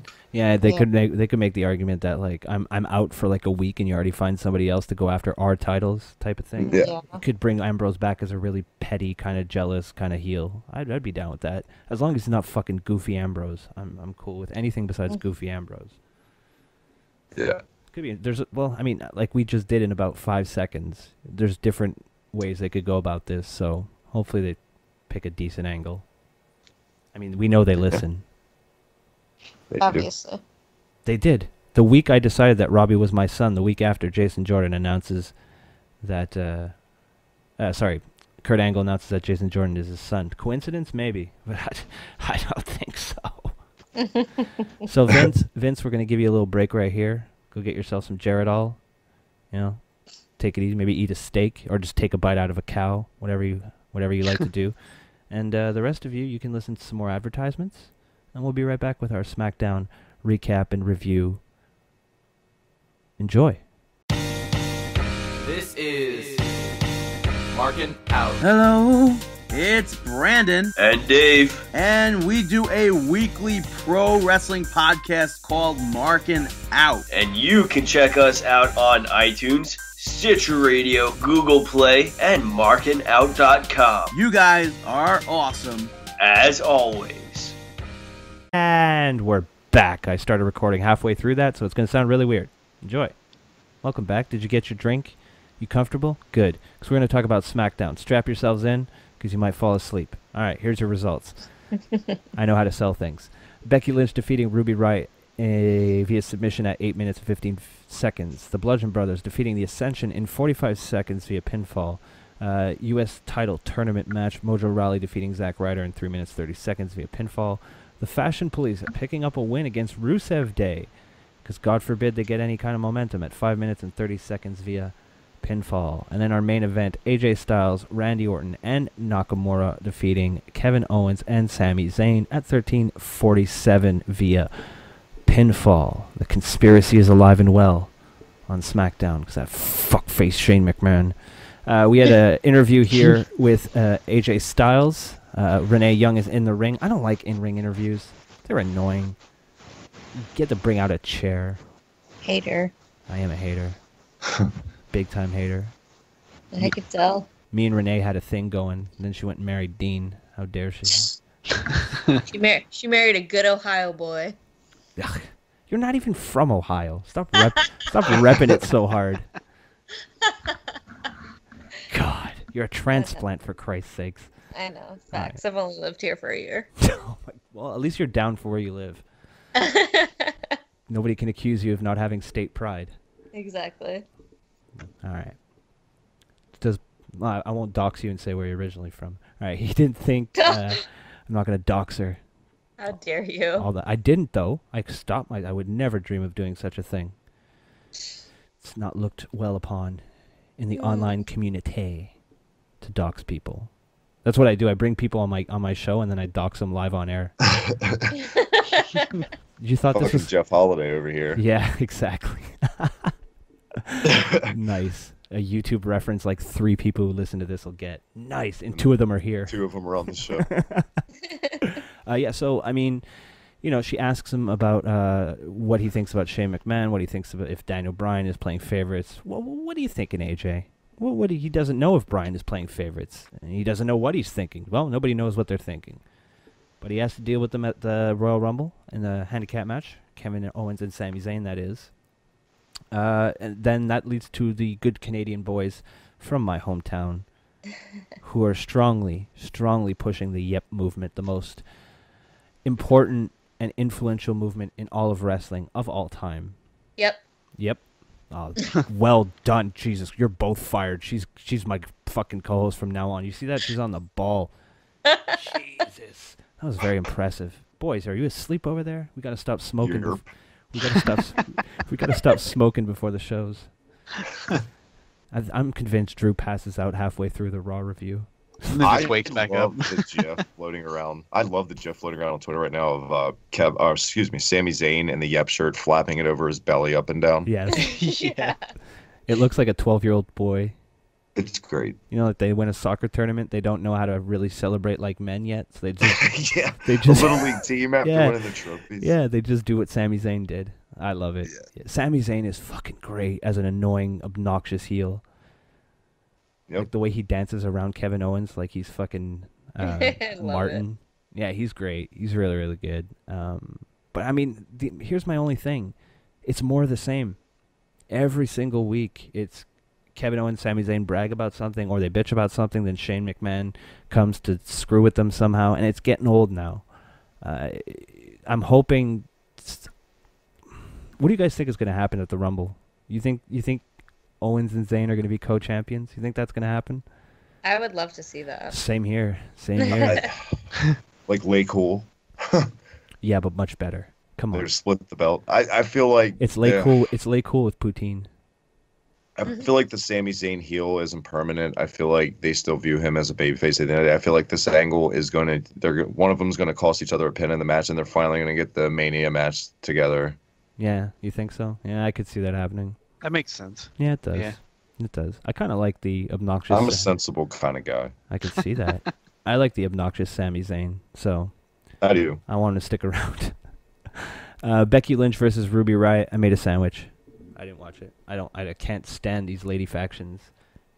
Can we admit now, people that call bullshit, that's why this Riot Squad absolute and garbage is just to fill spots in the Women's Rumble? They never had real plans for these teams, I feel like now, and it's exposed to why they brought them up. Kind of the more the weeks go on and on. I kind of think so. I don't know though. Like, I think all they care about, they give a shit about really right now is Paige and Mandy Rose. See, I'm just waiting Yeah, that's true. I get that feeling too. See, I'm just waiting for what the fuck is her name? Oh my god, why did I forget? Nikki Cross. I'm just waiting for her to debut in the main roster. She's my favorite. Ever since she got. I feel like Peyton Royce is kind of going to do pretty well in the main roster. She's kind of grown on me. You mean Dollar Store Bella? Oh. I'm not a fan of her. Who's the other one she runs Billy around? Kay. Yeah, I don't like them, either of them at all. Oh dear. How can you not like the iconic duo? You just answered your own question.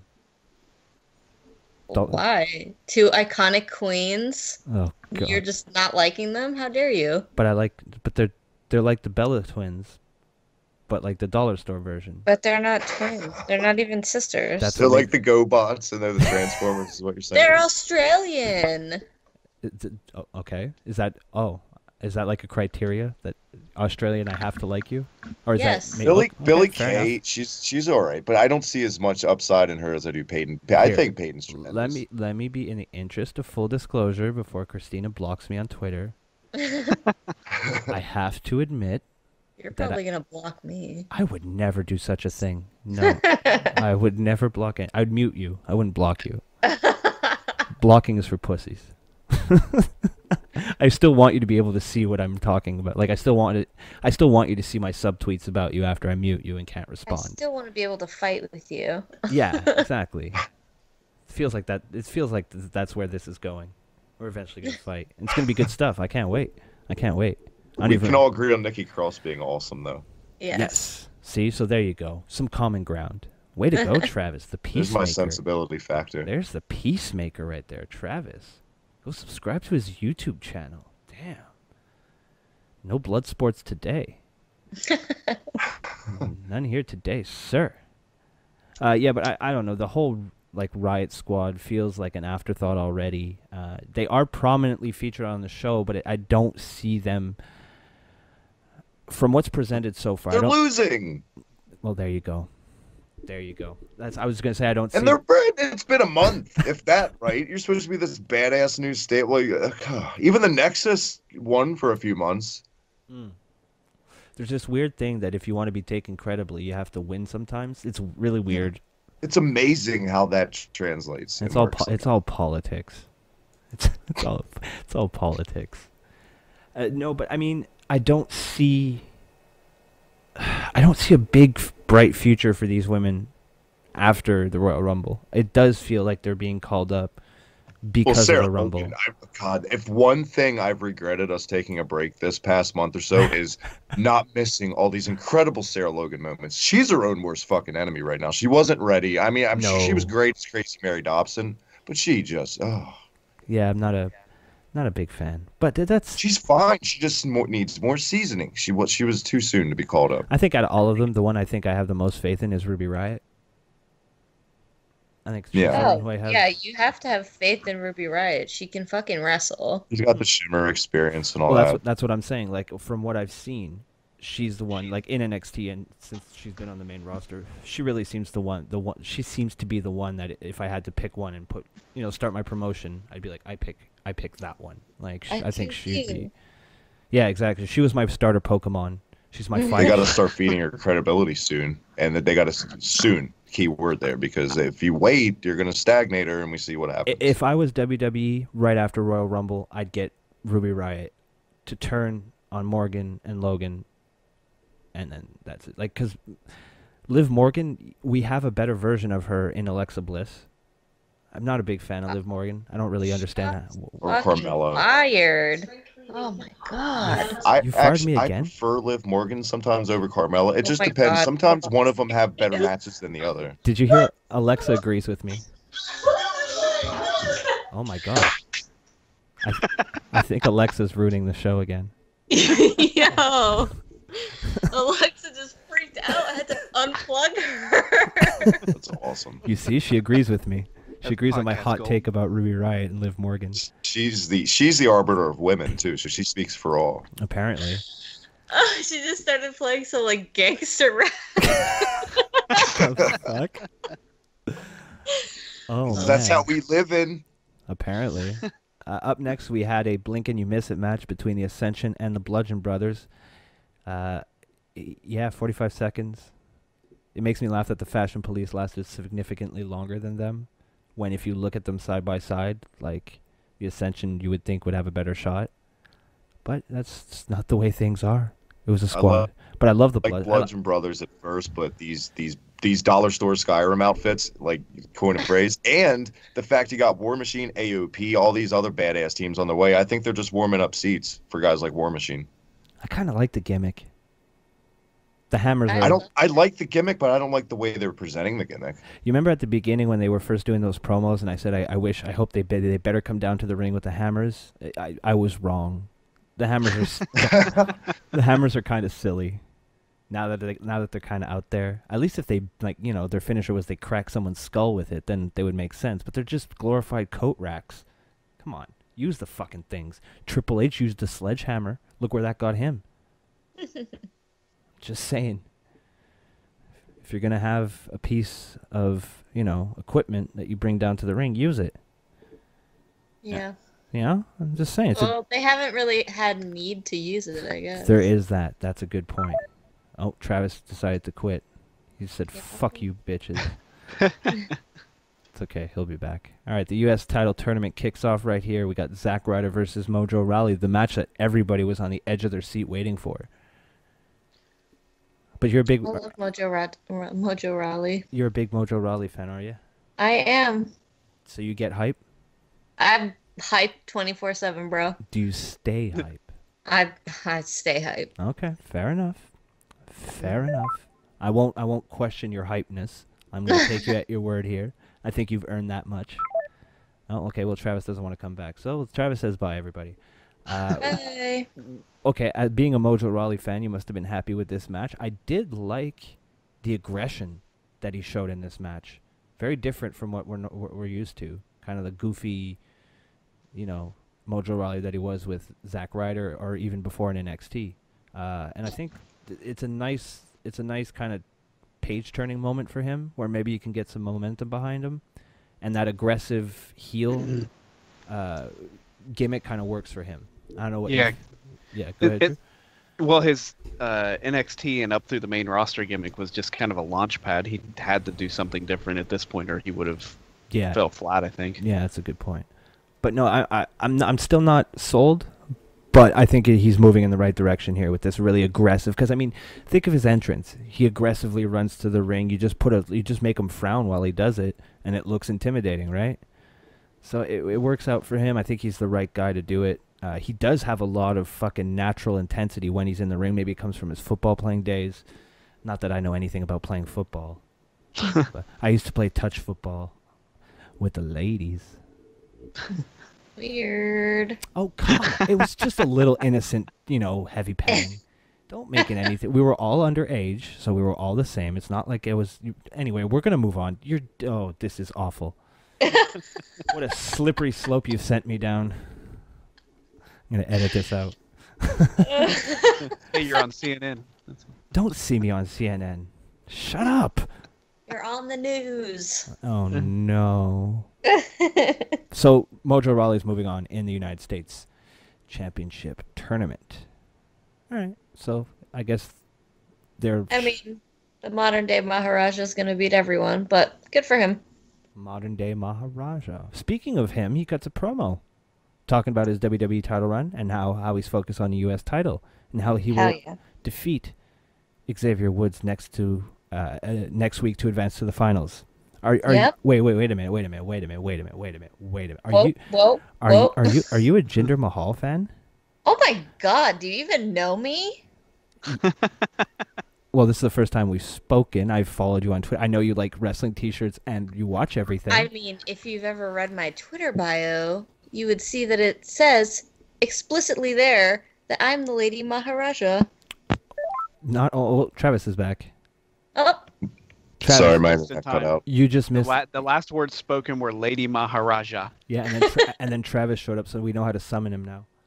Is there Jinder's sister in the women's rumble? No. The Lady Maharaja is Christina, because I asked her, because I was very interested to see if she was a Jinder Mahal fan, because not only did we find the only Jason Jordan fan on the internet? We found the only Jinder Mahal fan on the internet as well. My God, you are a fucking unicorn.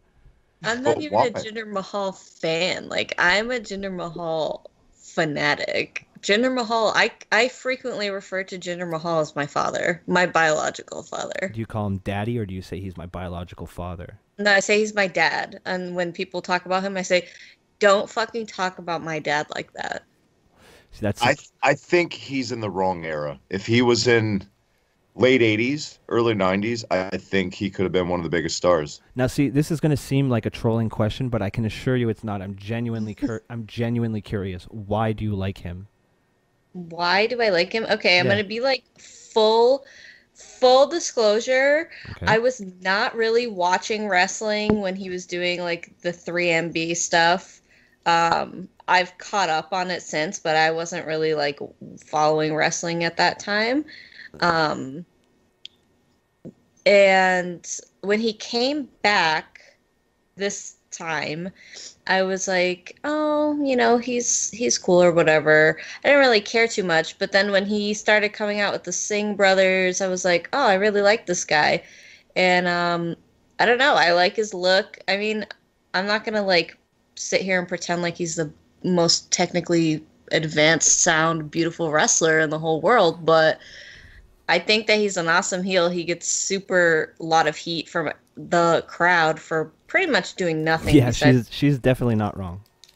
Being a brown guy.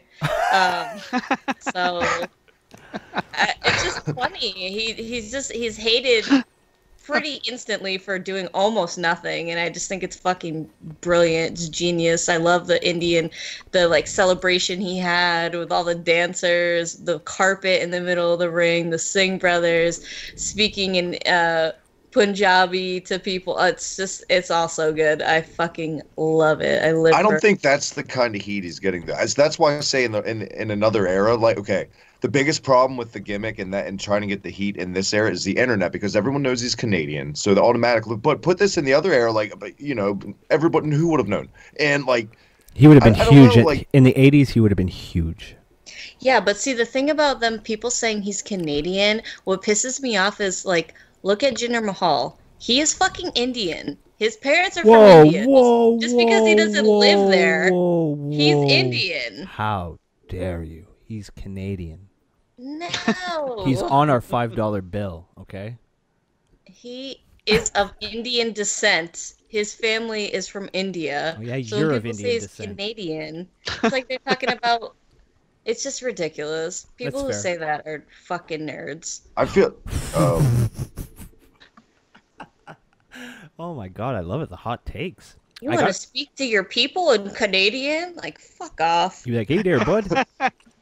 Now, please excuse me while I speak to my people in my language. I feel like people that get their panties in a bunch and let that ruin it for them, I think it's dumb. I don't think it matters where he's from. It's fucking wrestling. It's just like a movie. Yep. The actors are portraying people from other countries. You know what I mean? Like, but it's great, though, what Christina just said. I'd fucking love it if one week he came out, he's like, I'd like to speak to my people in my language. And he's like, hey there, bud, there. You want to go get some Timmy's there at the coffee there? It's goddamn cold there. -40 outside. Hey there, bud. And it's, oh, man, I would fucking love that. I think it backfired on WWE, though. I think the kind of heat it gets is from these snarky-ass fans who want high-spot, fucking fest, nonstop action matches. It's like go-away heat because of your in-ring sucks. And they're not, you know... You know what I've noticed about social media in general? Is that the people that are on there bitching and complaining, they're the vocal minority. I don't think most people look at wrestling the way we do, because we're like hardcore wrestling fans. Some of us. Easiest case in point on that: the people that nonstop bitch about Roman. It's not for us. Sometimes, guys, we're in our fucking 30s now. We are, at least, and it's not. This shit isn't for us anymore. Back in the day, my uncle hated the Hulkamania era because he was older. He was used, you know what I mean, a different time. Yeah, that makes sense. There's a lot of stuff. And the thing is that you can complain about WWE all day long if you want to, but there's so much wrestling out there. Watch NXT. There's more options now to watch New Japan, more than the territory days. Watch ROH, watch anything. There's so much fucking wrestling out there, from local stuff to like. Watch Rockstar Pro. There you go. There you go. Cheap plug. Watch IWS. Watch NCW. A little shout out to some local promotions here that I don't frequent or support at all, but shout out to them. Hindsight 2020 now on the gender thing, I think it was a bust, but I think it's because of their booking, and I think Randy Orton is pure cancer on any feud right now, personally. I'm not going to say you're wrong. He's very boring. Jinder's entrance was great too. Could that have been AJ earlier? Because I think Jinder's best match he's ever fucking had was the Clash of Champions. Credit to AJ Styles too. But Jinder held his own in that match, I feel like. If that would have happened a couple months earlier, maybe we'd be talking about his run a little differently. It's just, of course they fucked it up. I think the whole thing of he kind of came out of nowhere, and he was treated like a joke. Even when he came back, right? He was treated like a joke on Raw, makes the transition to SmackDown, then all of a sudden he's a champion. I think a lot of people were like, I can't accept this. The way I saw it was, it's wrestling. You know what I mean? Yeah. Like, it's fucking wrestling. That's how I feel. Like, oh, well, people bring up the 3MB stuff, too, still. It's like, oh, my God. Like, yeah, do you remember a guy named Hunter Hearst fucking Helmsley who was a jobber who did nothing? Or Stunning Steve Austin? There you go. Nobody gave a shit and about. You know what? Hottest take of the night, I guess. I'd rather watch Jinder any day than Randy Orton at this point. Hell yeah. Yeah. Hell yeah. Hell yeah. Hell yeah, man. There's no arguments from any of us here. Not even something close resembling to an argument here. Yeah, I've been over Randy Orton for like almost a decade. Like, it's been a minute. It's been a minute since midlife crisis man bun is growing out. Actually, the build up to Wyatt Orton was fantastic. When he burnt down his fucking cabin, that shit was cool. And I was interested in Orton, but the match turned out to be the utter shits. And from there, Randy Orton. Also, for shit match. I want Randy Orton to go back to kicking motherfuckers in the head. That was good, Randy Orton. Evil Randy Orton. I just want him to go away for a little bit. Take a break. Give us a break. Give us a reason to care again. Because you've done everything. You won every goddamn title. What's left to do? That's a good point. At least change something. Yeah. Not just your hair out. And I know we say this a lot, but like, not wishing anything on anybody, but I think either if he took time off to make a movie, but if there was no movie to be made, if he got injured, it kind of be a blessing in disguise for him. But sometimes people get injured, it's the best thing to happen for their career. Never. Yeah, and I keep going back to this example because it's the most recent one, but look at New Day. New Day went away for a while, right, as people were really starting to get sick of him, and then they came back and they had another hot title run. So, sometimes out of sight, out of mind for a bit isn't necessarily the worst thing for a wrestler. Sometimes it's good to go away, let the people miss you. That's why I think their booking of Brock is brilliant. It's absolutely brilliant. I would just like to see Randy Orton as like a John Cena, not always around all the time. It's cool. I love to see an RKO who doesn't hit the Randy Orton. For me, it's different because Orton's never one of those guys that's ever going to feel like I'm going to miss him when he goes away. I'll come clean. Many a time Cena goes away, you notice and you do kind of miss him because he brings that big match feel. Orton's just, yeah. I completely agree with that. Yeah, I'm gonna have to side with the boys on that one too. As in the I don't really think like once Randy Orton calls it quits, I don't ever think I'm gonna have a moment where I'm watching and I'm like, boy, I could really go for a Randy Orton match right now. What are we talking about? Who? Let's already forget who we're talking about. This led to a Chad Gable and Shelton Benjamin promo, which I felt was a little bit too long. I like the hashtag free the tag titles shirt from the Uso Penitentiary, so they're kind of working. It was good. I thought Chad Gable was pretty good on the mic. This whole segment was, like I said, it was kind of too long, but they booked a 2 out of 3 falls match between the Usos, Chad Gable, and Shelton Benjamin for the Royal Rumble, which I think is going to be another case where you look back at the pay-per-view and one of the first matches that sticks out is that tag match. And I say that with pretty 90% confidence because the Usos are in the match and Chad Gable, and let's face it, Shelton Benjamin can go as well, even now. So I think it's going to be one of the matches of the night. It's one of the matches at the Royal Rumble I'm personally looking forward to the most. It's been a weird year in the sense that like I wasn't really into tag team wrestling at the beginning of the year, and then by the end of the year I was pretty much only looking forward to the tag team matches. Yeah. So it's been a tremendous year for the Usos. I think they really turned everything around for their career, and they're just so fucking good. Like they're just so good. And then those matches with New Day, I think they had 2 back-to-back, the last one being inside Hell in a Cell. That was awesome. So that really helped elevate the Usos. And I think they just took that momentum and they've been going with it. And I'm glad they have the titles, and I'm really looking forward to this match. What about you guys? Yeah, right now I don't think the Usos can do any wrong. Yeah, I completely agree. Yeah. And I like Benjamin and Gable too. I like their dynamic. I like their entrance music actually, so. You give them the titles as heels and make them the new world's greatest tag team. Why not? Why not? Could be Do done. it at the Rumble. I'd be down. I mean, I think it's... yeah, I'd be okay with the Usos dropping the titles, honestly. I don't think they need them anymore. I think they've had them for long enough, and they've had enough high-profile matches. Here's why I think's great about this match is I think going in, we know it's going to be really good based upon how these two teams have been doing, and the titles could go either way. Either team could win. It's like, oh, cool. I'm good with that. And I think here what you have with the 2 out of 3 falls match is that you can guarantee each team has a win, and you can make each team come out of this looking stronger than they were before. So either way it goes, you could elevate both teams out of this match just from sheer talent. It's going to be great. Yeah, it's going to be a really good time. If they really want to get them over, they could have Gable and Benjamin clean sweep it. Imagine that. That would be interesting.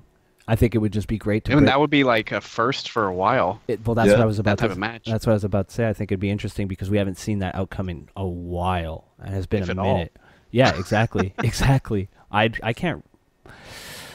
Off the top of my head, we all know how great my memory is. I can't really remember I can't remember like a 2 out of 3 falls where one team got 2 falls. I can't remember. So if it happened in wrestling and I can't even remember it, it's If Wrestling Rain Man doesn't know, it didn't happen. All right, so the Fashion Police up next we're facing Rusev Day. And I couldn't believe it, but the Rusev Day, it was a sad Rusev Day because there was no W. They had to take an L on Rusev Day. Fuck. Rusev Day's come on strong since we've taken a break too, and I will say it's like the most beautiful thing to watch in wrestling right now. Talk about a guy that just got himself over, did it the old-fashioned way, over nothing. Well, I mean, look, the simplest thing, and it's like one of the hottest-selling merchandise things right now. I think he was second behind, was it Reigns or Cena, over the holidays. That's incredible. Yeah, man. And it's well-deserved. Shout out to him. I don't know how you feel, Christina. Are you on Rusev's side? Are you a Rusev fan? Oh, of course. Perfect. I love Rusev. I love handsome Rusev. I love macho Rusev. I love all the Rusevs. Yeah, Rusev is just, he's one of those dudes that no matter what you put him in, you know, he can make chicken salad out of chicken shit.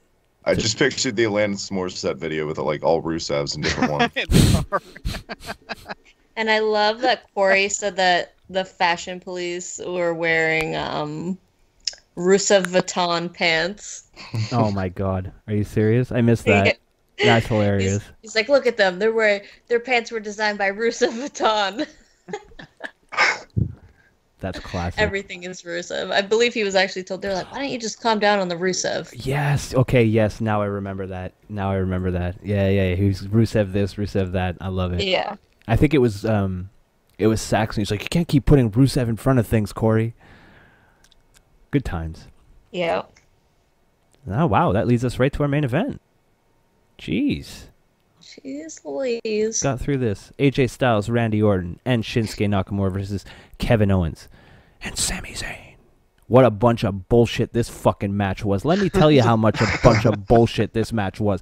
Not only did they stack the deck against some good Canadian boys in Kevin Owens and Sami Zayn. You know, handicap match. All right, Shane, you want to play your little games? That's fine. My boys, I had 100% faith in my boys. They were going to take that match. But what does he do? Restarts the match not once, but twice, and keeps changing the rules. Shane McMahon is drunk with power. Someone needs to put him in his place. And I think that man's going to be Daniel Bryan, ladies and gentlemen. I didn't catch it, but was Daniel Bryan still like Tobey Maguire from Spider-Man 3 this week and like wearing black now? And yeah, he did an emo dance to kick off the show. Just like in Spider-Man 3. You remember that? Huh. That made me want that made me want to kill myself. That scene. It was fucking awful. Yeah, I was gonna say it was terrible. Yeah, that scene made me want to die because I love Spider-Man so much, and I was like, "What are you doing, Sam Raimi? First of all, you cast fucking Seabiscuit as Peter Parker. What are you doing? Yeah. You cast Topher Grace as a bodybuilder. What are you doing?"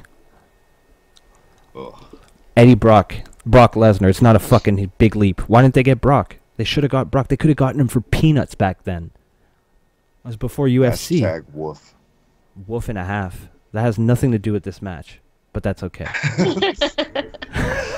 I don't know what happened. I blacked out. Well, Next Evil thing I knew- Daniel Bryan. Yeah, we did it. Oh yeah, Evil Daniel Bryan. We brought it back. We tied up that bow. I don't know. This match, like by the time this match rolled around, because I was kind of looking forward to it because Kevin Owens and Sami Zayn were in it, and they're my boys. But fuck, by the end of SmackDown, it felt longer than Raw. I was so bored by this week's episode, and it's been like that for the past 2-3 weeks, maybe even longer, maybe even a month and a half, where I just feel like the momentum on SmackDown is just like, there's just nothing going on. Like, there's just nothing. There's like the main storyline of Shane and Daniel Bryan and Kevin Owens and Sami Zayn and their continuing drama. Hashtag conspiracy is real. But like, I don't know. It's just not that interesting. And That's what happens when you center a show around a McMahon. Yeah, Shane needs to go away. Shane is a It shell of his doesn't have former Steve self. Austin in it, I should say. This is what I was thinking about this the other day. I want to ask you guys your opinion. You think Vince McMahon's going to eat a stunner on Raw 25? I kind of think they have to. Well, he got headbutted by Kevin Owens, so I wouldn't, went on. So his bump card's full? Yeah, right. God damn it, pal, he split me open. My bump card is full. Stun Stephanie. Where's Linda? God, I live. Put Linda in. Put Linda in a wheelchair. I'll take Vince any day right now over Shane McMahon at this stage of the game. He's not the Shane he was before in his prime at all. Vince McMahon is the single greatest performer that company has ever had. He's the most consistent, if anything. Because he wasn't playing a character. He's out of his fucking mind. Yeah, he's really nuts. Oh, God. Like, seriously, I know we had this discussion before. But seriously, if there's one WWE superstar you can meet, if you don't say Vince McMahon, you're wasting your time. You're absolutely wasting your time. There's nobody who's going to give you better stories. There's nobody who's going to be more fucking insane. And plus, he doesn't sleep, so you could probably spend more time with him. Yeah. He'll call you at 3:30 in the morning the day before you're supposed to meet. Come on, pal. Let's get a move on. Let's go burn that midnight oil. Stay up and chit-chat. I just ate 3 steaks. I'm headed to the gym, pal. I'm fucking jacked. How'd you get my number, Vince? I'm Vince McMahon, damn it. Who are you? If I was Vince, I'd randomly call people. Try to talk. Hi, I'm Vince McMahon. Just call your employees so they can't hang up on you. Just make someone's day. What's going on, pal? Is this Corey Graves? Wake up. You're fired. Nice haircut. We had a word for boys like you back in the day. Oh, God, we're still recording. I'm not going to finish that joke. Never mind. Oh, my God. I forgot we were recording for a second. Well, we made it to the end. Randy Orton's in the fucking main event. See? That's true. We made it to the end of SmackDown. The evil heels lost because of Shane McMahon's fuckery, and that was SmackDown Live. So we're gonna do this thing here that we do every once in a while. We'll start with Christina. Which show took it for you this week, Raw or SmackDown?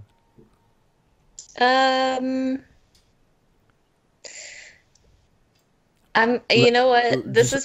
Wait. Before you answer, let me remind you, Raw had a fucking grappling hook. I know. Go on. I know. Go on. But I'm gonna base it. What I'm gonna base it off of is that I feel like I like the talent on SmackDown more, and I feel like even if nothing's really going on, I like SmackDown more, and I paid less attention to Raw this week. I actually had to skim through it again before the show to make sure I knew what the fuck happened. Oh my God, we didn't even fucking do that. The dedication. outside of the grappling hook spot, I really couldn't have told you much of what happened on Raw. So I'm gonna say SmackDown, even though SmackDown was not that good. Fair enough. Drew? I kind of agree with that, where both shows didn't have a lot going on, but I'll go with Raw just for the main event. Fair enough. Travis? In the spirit of Robbie, I'm going to make Broski sick and say the obvious cringy Mark Answer in Wrestle Kingdom 12 was the best show this week, but Raw. Oh, fuck off. Nobody knows who you're... Wrestle Kingdom 12 was last week. Yeah. Nobody knows, bro. Yeah, but he just wants... Yeah, but Christina, he just wants to troll me. Oh. Accuracy isn't important in a troll. As long as you upset someone, and he upset me, so mission accomplished. Yeah. I'm not even that bothered by it. I only pretend like Japanese wrestling bothers me when Robbie's here. Just because I like to say, oh, Robbie, nobody knows what you're talking about. I shot and I missed. I tried to fill the void of Robbie. No, it's fine. It's fine. It's fine. So yeah, that was the show this week. Good show, boys and girl. Christina, thank you very much for coming on. Thanks for having me. Remind everybody where they can find you and all the stuff that you do online.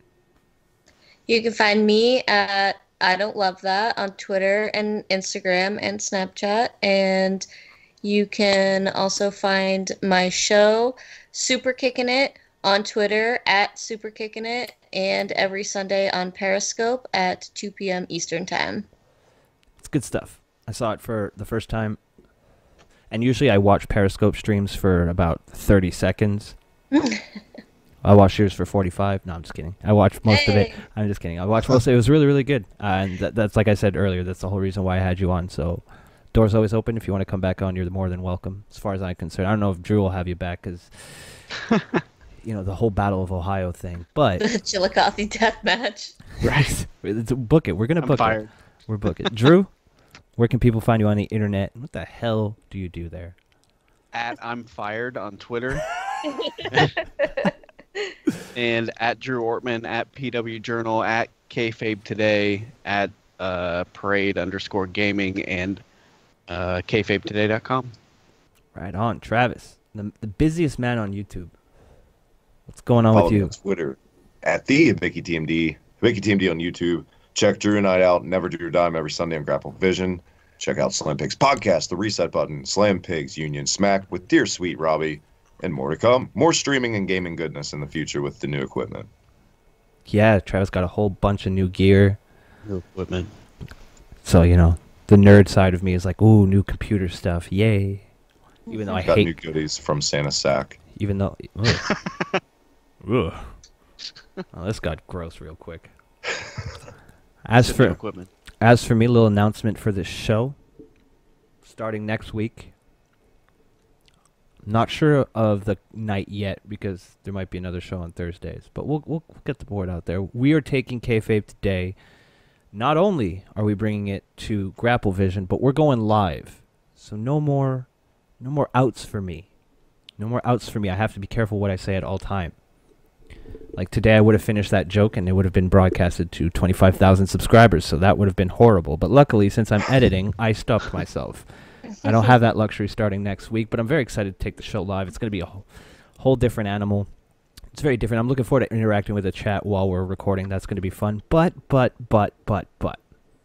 all you first thing in the morning faithful, don't worry. Don't worry. Whatever show we end up doing, the Kayfabe Today podcast, on the very next day, there will be an edited version on the channel. So if you don't want to go over to Grapple Vision and have 2 subscribers, because I know everybody who listens to this only subscribes to me, because I'm that entertaining, you can. The show is still going to stay on the channel here.